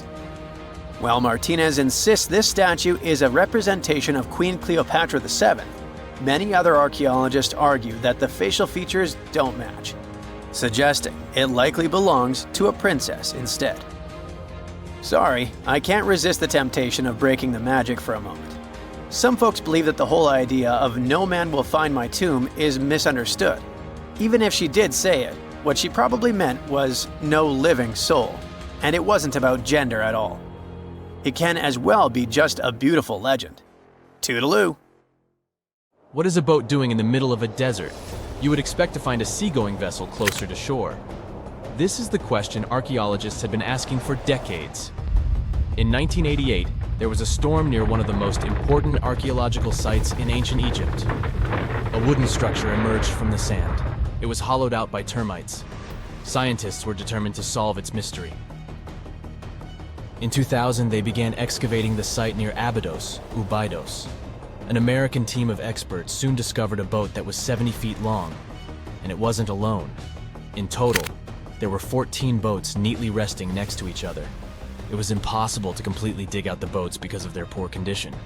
Luckily, the wood was preserved enough to get a sample. Analyses revealed that the boats were around 5,000 years old, the oldest fleet in human history to this date. The time of their construction predates the pyramids at Giza by half a millennium.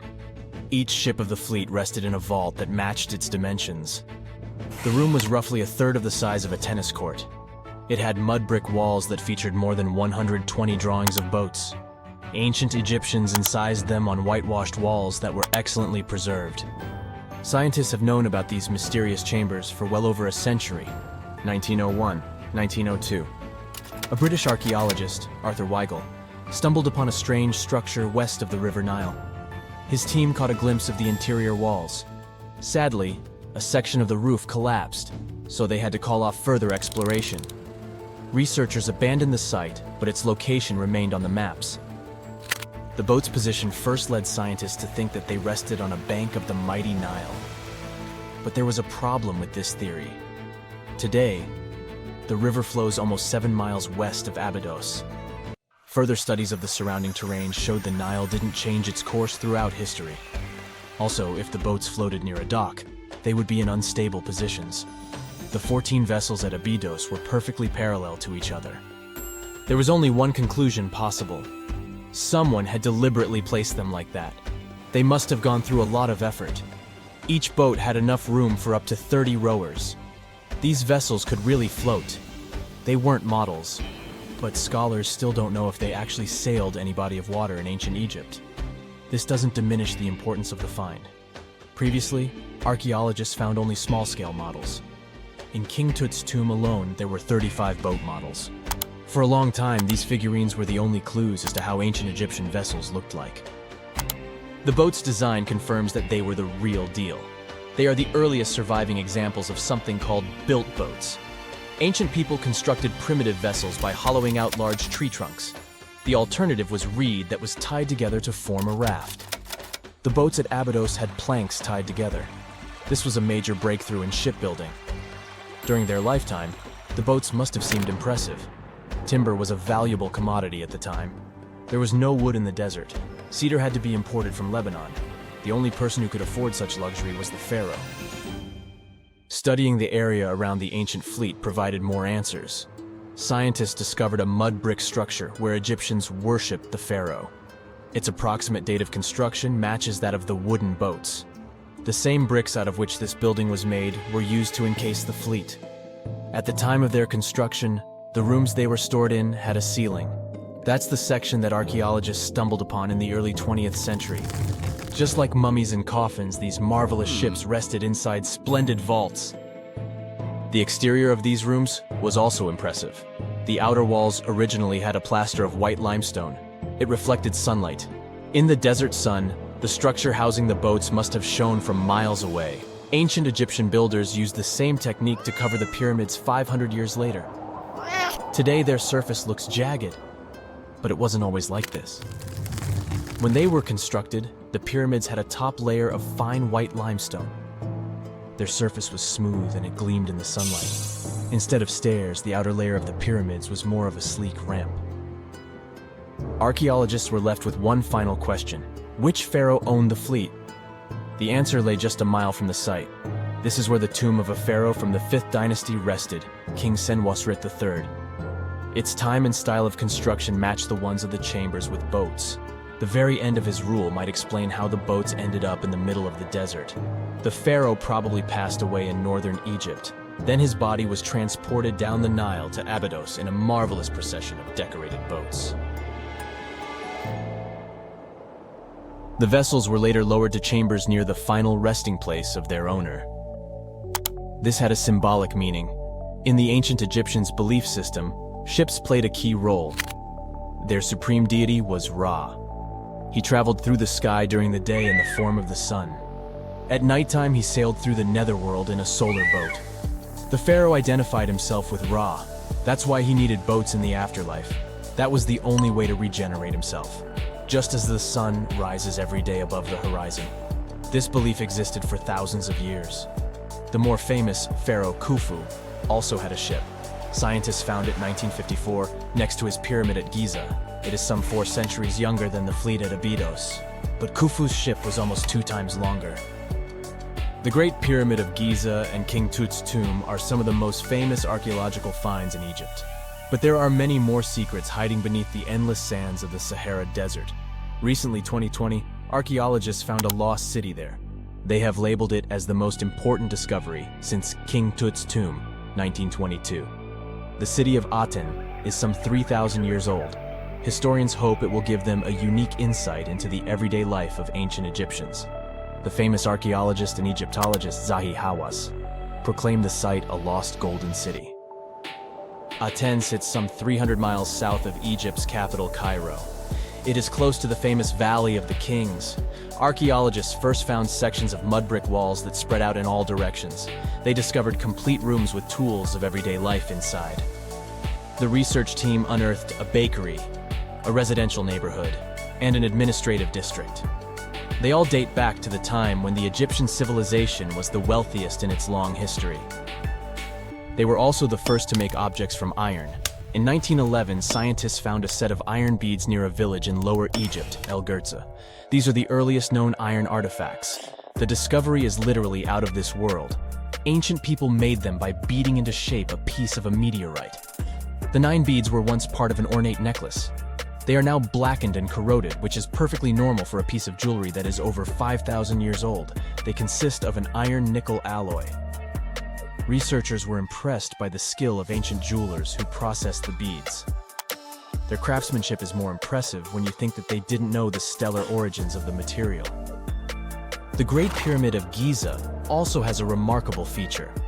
An international research group investigated the electromagnetic response of the structure to radio waves. They found that the pyramid has the ability to concentrate electromagnetic energy inside it. This occurred inside its chambers as well as under the pyramid's base. It contains an underground, unfinished chamber. It seems that the electromagnetic response is connected with the properties of limestone, the Great Pyramid's main building material. The research results might have a practical application.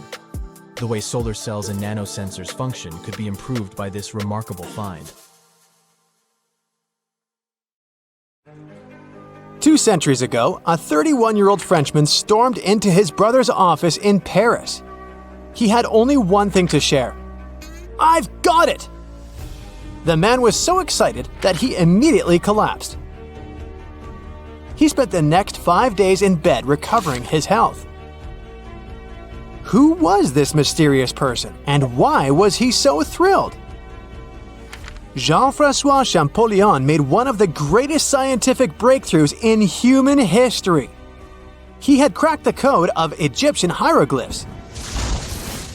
This enabled scientists to finally unravel the secrets of this ancient civilization. They weren't able to read hieroglyphs for nearly 2,000 years. After the Romans took over Egypt, the intricate writing system slowly faded away from people's minds. The last of the hieroglyphic texts date back to the 4th century. For thousands of years, Egyptians used images to show their lives. But the knowledge of how to read these pictures was lost to modern science. The story of hieroglyphs began in 3250 before current era. That's when ancient Egyptians developed writing. Their motivation was to better organize the distribution and storage of goods. One of the earliest examples is a ceramic jar that had an inscription in black ink. There were 2 major writing systems. The first were the hieroglyphs, which literally means sacred carving. Egyptians carved hieroglyphs in stone on temples, tombs, and similar monuments for 3,000 years. They present a system of pictorial texts. A pictograph is a picture or a drawing that stands for an idea of a word. It's a precursor to the true writing as we have it today. For example, when Egyptians wanted to write ibis, they would draw a small image of the bird. Hieroglyphs can be found on walls. They were a formal way of writing. The other writing system was hieratic. Egyptians mostly used it when writing on papyrus. That's an early, thicker form of the paper we have today. It soon evolved into demotic. This improved version became the most common writing systems in ancient Egypt. Then, in the early 4th century BCE, Alexander the Great took control of Egypt. This was the time when the Greek Ptolemaic dynasty ruled the country. You've probably heard of the last ruler of this dynasty, Cleopatra. During her time, Egyptian Demotic and Greek were used side by side. The two started mixing, and by the year 100, a new language emerged, Coptic. It slowly replaced the ancient writing system. Only Egyptian priests used hieroglyphs for the next couple of centuries, and then their meaning was lost to history. But not forever. Arabs were the first who tried to solve the mystery of the hieroglyphs. Medieval travelers came across these strange symbols and wanted to understand their meaning. They consulted speakers of Coptic and translated text from Greek and Latin into Arabic to break the code of the hieroglyphs. During the Renaissance, Europeans also became fascinated with the legacy of ancient Egypt. Scholars from the Old Continent believed that hieroglyphs were a group of symbols as opposed to a written language. This was all about to change in 1799. A year earlier, Napoleon, the famous French ruler, arrived in Egypt. His subordinates constructed a fort that dated back to the 15th century. Rashid, or Rosetta, was a port town in the northeast of Egypt, near Alexandria. One section of the old fortification wall contained an interesting slab inside. The stone tablet was made of a granite-like rock. It was just 40 inches high and 30 inches wide. It contained 3 distinctive sections of text carved into it. The letters were in 3 scripts and 2 languages: hieroglyphs, Demotic, and Greek. It was a fragment of a larger ancient stela. These are upright stone slabs that are used to dedicate to a person or an event, but the one from Rosetta was damaged. 2/3 of the hieroglyphic text on the top was missing. The bottom Greek text lacked a cornerstone. The only fully preserved section was the writing in Demotic in the middle of the slab. It eventually ended up in the British Museum. The scientific community was intrigued, and the race was on to decipher it. Prints and casts of the slab went out all over Europe. Scholars already knew ancient Greek, so in theory, this shouldn't have been so hard. The first people who saw the Rosetta Stone thought the process would take 2 weeks. In the end, it took 2 decades. The main issue was the fact that hieroglyphs and spoken ancient Egyptian didn't have a connection anymore. Scientists didn't know what sounds the letters on the slab corresponded to. Imagine if English disappeared 1,000 years in the future. Then someone finds a tablet with the word dog. At first, they wouldn't know how to read the word or the individual letters. Even if they figured out how to pronounce the word, they wouldn't know its meaning. This is what linguists were dealing with in the case of the Rosetta Stone. The careful study of the artifact produced another find. The texts weren't direct translations of each other. They both described the same event, but in different words. It was like you saw a movie with 2 friends, and then all 3 of you wrote different reviews about it. The original text was probably in Greek, but the translators added extra words to make it sound more Egyptian. An English physician and physicist, Thomas Young, made the first great breakthrough. He knew that the name Ptolemy appeared several times in the text based on the Greek translation. This wasn't an Egyptian name, so it was impossible to represent it with a single image. The only way to spell out this Greek name was to use symbols that sound like it when produced. This is called transliteration, and we have it today as well. This is how foreign-sounding words are written down in Chinese or some Slavic languages. Young focused on sets of hieroglyphs in oval frames. These are called cartouches. He experimented a bit but finally discovered that one of them read, Ptolemy the Great. The individual hieroglyphs that made up this name corresponded to sounds needed to produce it. This is where our mysterious man from the beginning of the video enters the picture. Champollion picked up where Young left off. He knew Coptic, so the Frenchman was able to determine what many other hieroglyphs sounded like. The eureka moment was close. It came while he was studying a cartouche from a site dedicated to Ramses II. It had 4 symbols. The last 2 were the same. He determined this was the sound S. The first symbol was the sun. This is Ra or Re in Coptic. So the cartouche read Ra something SS. Can you already guess the name? Of course, it's Ramses. This breakthrough finally cracked the code. Ancient Egyptian wasn't a mishmash of cool-looking images. It was a phonetic language that Jean-François Champollion discovered in September of 1822. The stone slab is today known as the Decree of Memphis. The Egyptian council issued it in this city in the year 196 before current era. In it, they expressed their loyalty to the pharaoh. They erected identical stelae in temples all across Egypt. The Rosetta Stone was just one copy of them, but its content is less important than the fact that Champollion's translation gave these ancient peoples their voice again.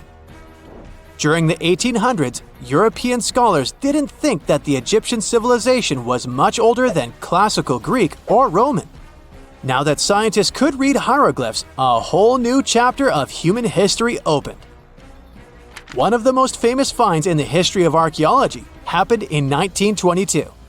That's when the British archaeologist Howard Carter discovered the tomb of Pharaoh Tutankhamun in Egypt's Valley of the Kings. The whole world admired King Tut's golden mask. But without Champollion's pioneering work, it would be impossible to know who its owner was.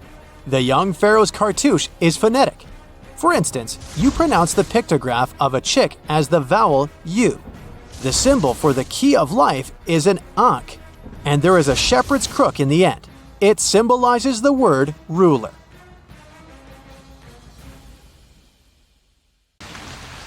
No matter what happens, don't stop! We almost got it! Two treasure seekers are digging frozen ground in a cornfield at night. It's raining hard, lightning is flashing, but these two guys keep working. And now the shovel hits something solid. No way! A treasure chest! They start digging faster and find a piece of a ship's engine. What the? Far from the seas and lakes, somewhere under the fields of Kansas City, they found a giant sunken ship. How is this possible? Now you'll see. Some people spend their lives searching for shipwrecks with treasures underground. One of them is explorer David Hawley. He's been looking for such ships far from the seas, rivers, and oceans for many years. He does this because he likes the feeling of adventure. The holds of these ships may contain chests of gold, antiques, and artifacts. And you can get a lot of money for them. David says you don't have to go into the ocean to find a sunken ship. They may be lying in your backyard. But why do ships end up buried underground among fields, farms, and plains? Let's find out using the example of Steamboat Great White Arabia. According to old records, the newspaper clippings, this ship had been carrying about 200 tons of treasure before it sank in 1856. Many rumors and local legends said the ship was lying underground, a few miles northeast of Kansas City. It was there because people deliberately altered the riverbed and channels of the Missouri River in the second half of the 19th century. They artificially brought the shores closer to each other. They narrowed the river to increase the flow's speed, so boats could sail much faster. In the 19th century, steamboats were the most popular means of transporting passengers and goods. Before railroads, they extended the western border across the Mississippi and Missouri rivers and brought supplies to people. That's why it was so important to increase the speed of their movement. So, on September 5, 1856, Arabia was sailing along such an estuary. It came across a snag sticking out of the water. A piece of log quickly flooded the ship. Fortunately, all passengers were evacuated. But the steamer and its precious cargo reached the silt bottom of the Missouri River in a few minutes. Several years had passed. Everyone forgot about the vessel. During this time, the course of the Missouri River had changed. But Arabia remained under the wet, muddy bottom. The soil level above it was getting higher, and the ground was losing moisture. Eventually, many decades later, a cornfield formed above the sunken ship. In the 1980s, one farmer owned this area, and he had no idea what was hidden in his territory. David Hawley carefully studied the history of the sunken ships of the USA. He knew that hundreds of steamers had gone underwater all over Missouri, but most of all, he was interested in Arabia, as there were rumors that it was filled with gold and other valuable things. The territory of cornfields in Kansas was vast, but David Hawley knew how to search properly. In 1987, he started working. First, together with his brother and father, they collected all the clippings from old newspapers they could find. They were looking not only for information about the steamer, but also for maps of the Missouri River. They tracked its historical changes, checked the dates, and identified a large area where the steamer sank. Next, they used electromagnetic testing and other geological stuff to study the soil and find the right place. They searched for differences in ground moisture and density. Then, they went through the territory with powerful metal detectors. And so, by the fall of 1988, they had determined the location of the steamer. Arabia was the size of a football field. This gigantic vessel lay 45 feet underground, 4 stories down. But before they started excavating, they had to ask the owner of the cornfield for permission. For the farmer, this news was a big surprise. He agreed on the condition that the excavations would be completed by spring so that he could sow a new crop. Digging a giant ship in winter is much more difficult and expensive than at other times. It includes additional equipment, electricity, and heating costs. The team worked day and night. They financed the excavations out of their own pocket. Each invested more than $10,000 and took out a bank loan. Finally, they noticed the first details of the ship. The shovels hit the huge engine boilers and the deck. The goal had been achieved. Most of the cargo lying inside the sunken ships is covered with rust, shells, mud, and is badly damaged. The contents of Arabia were in excellent condition, considering that the ship had sunk 130 years prior. Unfortunately, they didn't find the chests of gold. Still, they got several tons of other valuable cargo, household items of people who lived in the middle of the 19th century. It was a time capsule. The ship was carrying supplies for hundreds and thousands of people, and all these things were perfectly preserved. For example, they could clearly see the brand stamp Goodyear Rubber Company on one rubber shoe. The longer the excavations continued, the more things David and his team found. In the barrels, they found plates from the 19th century. They were intact and usable. Also, there were clean clothes, thousands of pairs of shoes, harpoons, frying pans, and umbrellas. The ship was carrying cargo to supply about 16 small towns. Yes, it's not gold, but such artifacts are also precious. The contents of the ship could be worth millions. However, the crew wasn't going to sell these things. They made a museum on the site of a former fruit market in Kansas City. If you go there, you will immediately feel like you're in a department store of the 19th century. There are thousands of items in good condition. Even the matches here are dry enough to light up. It took David many years to present the entire collection from the steamship. He values each of the items and doesn't want to sell them. Anyone can come here, pay for a ticket, and find themselves in the past. Who knows, maybe there's an old ship hidden in your backyard too. Geologists found an older vessel in the hot desert of Namibia in 2008. This ship sailed back in the days when pirates scared sailors on the seas, and now it's inside a dried-up lagoon. The ship sailed from Lisbon in 1533 and disappeared with the crew near a small diamond mining town. After almost 500 years, the hull had been badly damaged. Only the carcass of the ship remained, but the treasure hidden inside the vessel stayed intact. They carefully studied the boat for a long time, trying not to ruin anything. And then, 5 days later, they found a big old chest in the hold. Carefully opening it, they found gold coins there. Thus, the cost of the ship was estimated at about $10 million. The exact cause of the shipwreck is unknown, but experts believe the ship was destroyed by heavy cargo and bad weather. It went to the bottom of a lagoon that later became a desert.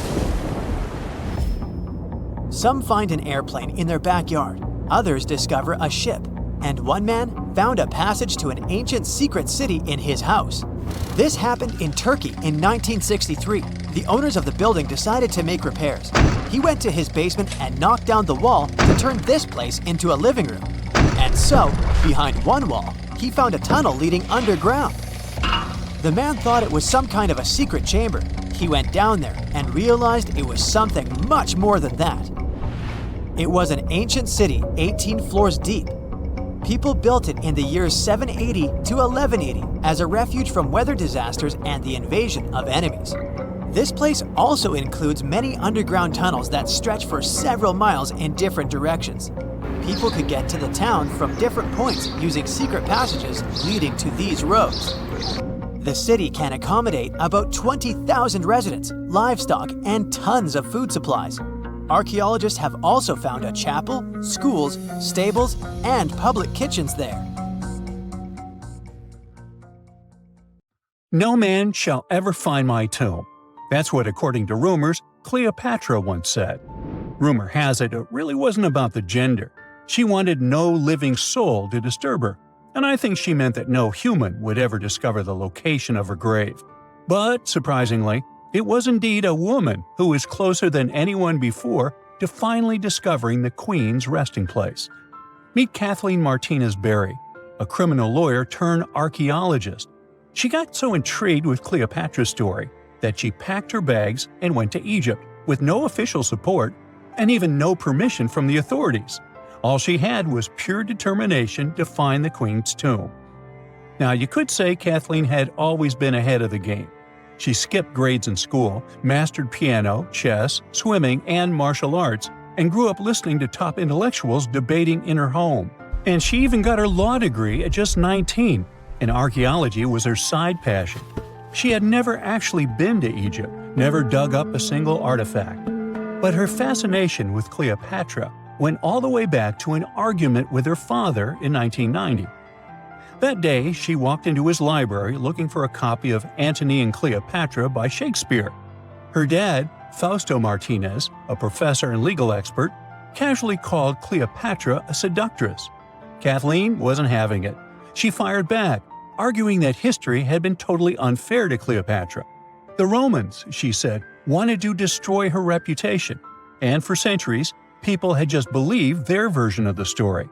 The debate went on for hours, and in the end, her father admitted maybe he had judged Cleopatra too harshly. That conversation changed everything for Kathleen. From that day on, she read every ancient text she could find, especially Plutarch's account of Cleopatra and Mark Antony. The more she learned, the more convinced she became that Cleopatra wasn't just some queen who fell for the wrong guy. She was a genius, playing a dangerous political game to keep Egypt independent. And the more she read, the more she started thinking, what if everyone had been looking for Cleopatra's tomb in the wrong place? That thought stuck with her. When she was caring for her second child, she earned a master's in archaeology. Multitasking. That reignited an obsession that would take over her life, uncovering the truth about Cleopatra. Even though most experts believe that Cleopatra's tomb, along with the final resting place of 13 other Ptolemaic rulers, lies somewhere beneath modern-day Alexandria, Dr. Martinez has a different idea.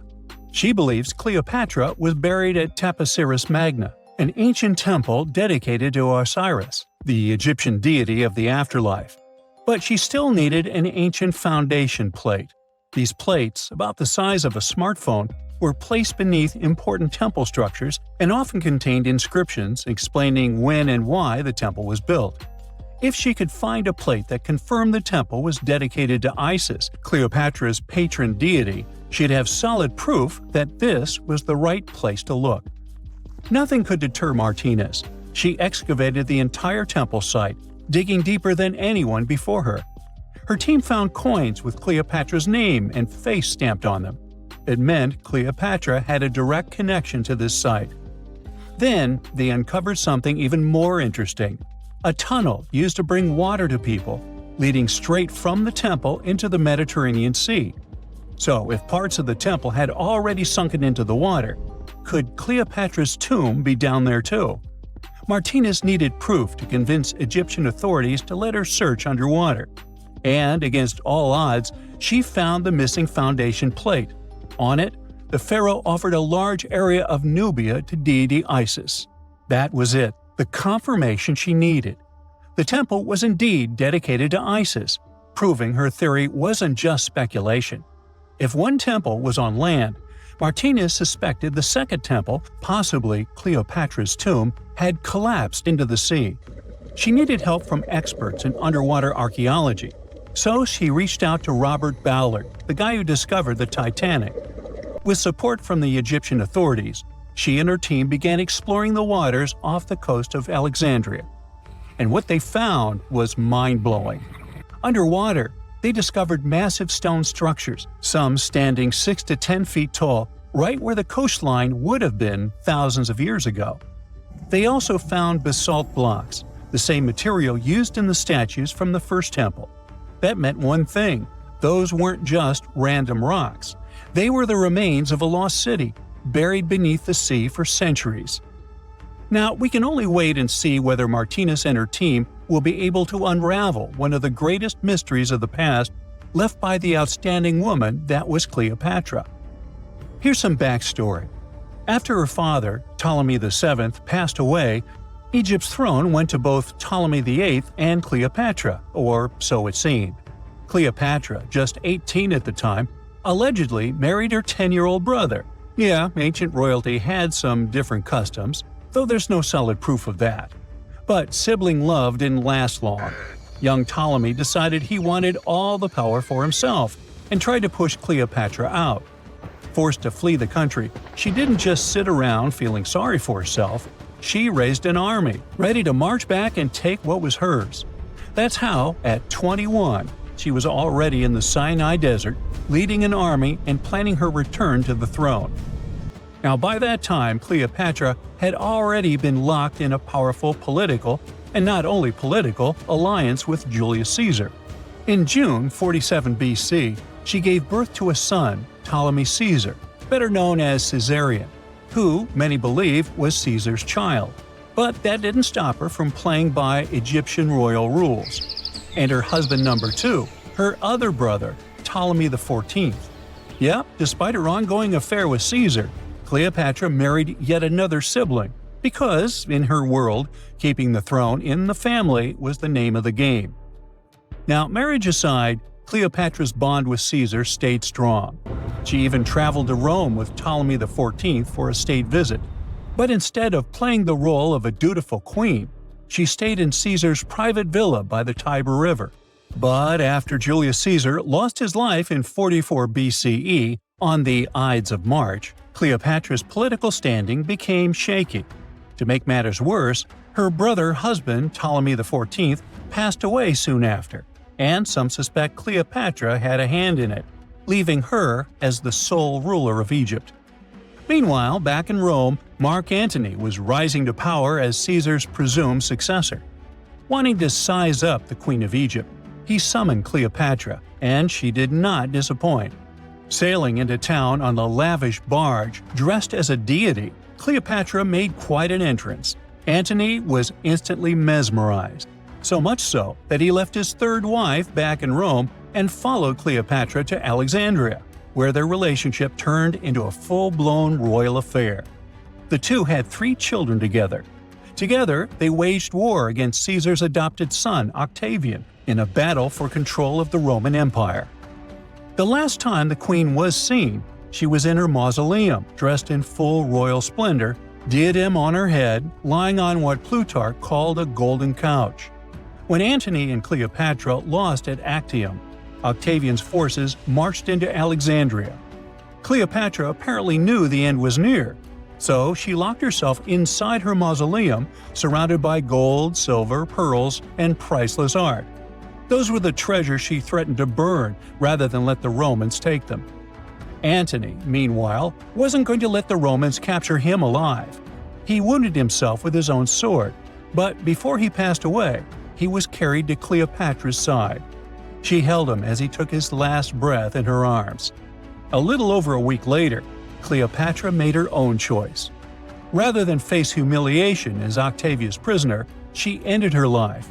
Legend says it was the bite of a deadly asp, though history isn't quite clear on that. At the time, Cleopatra was only 39. Sounds like a rather full life to me.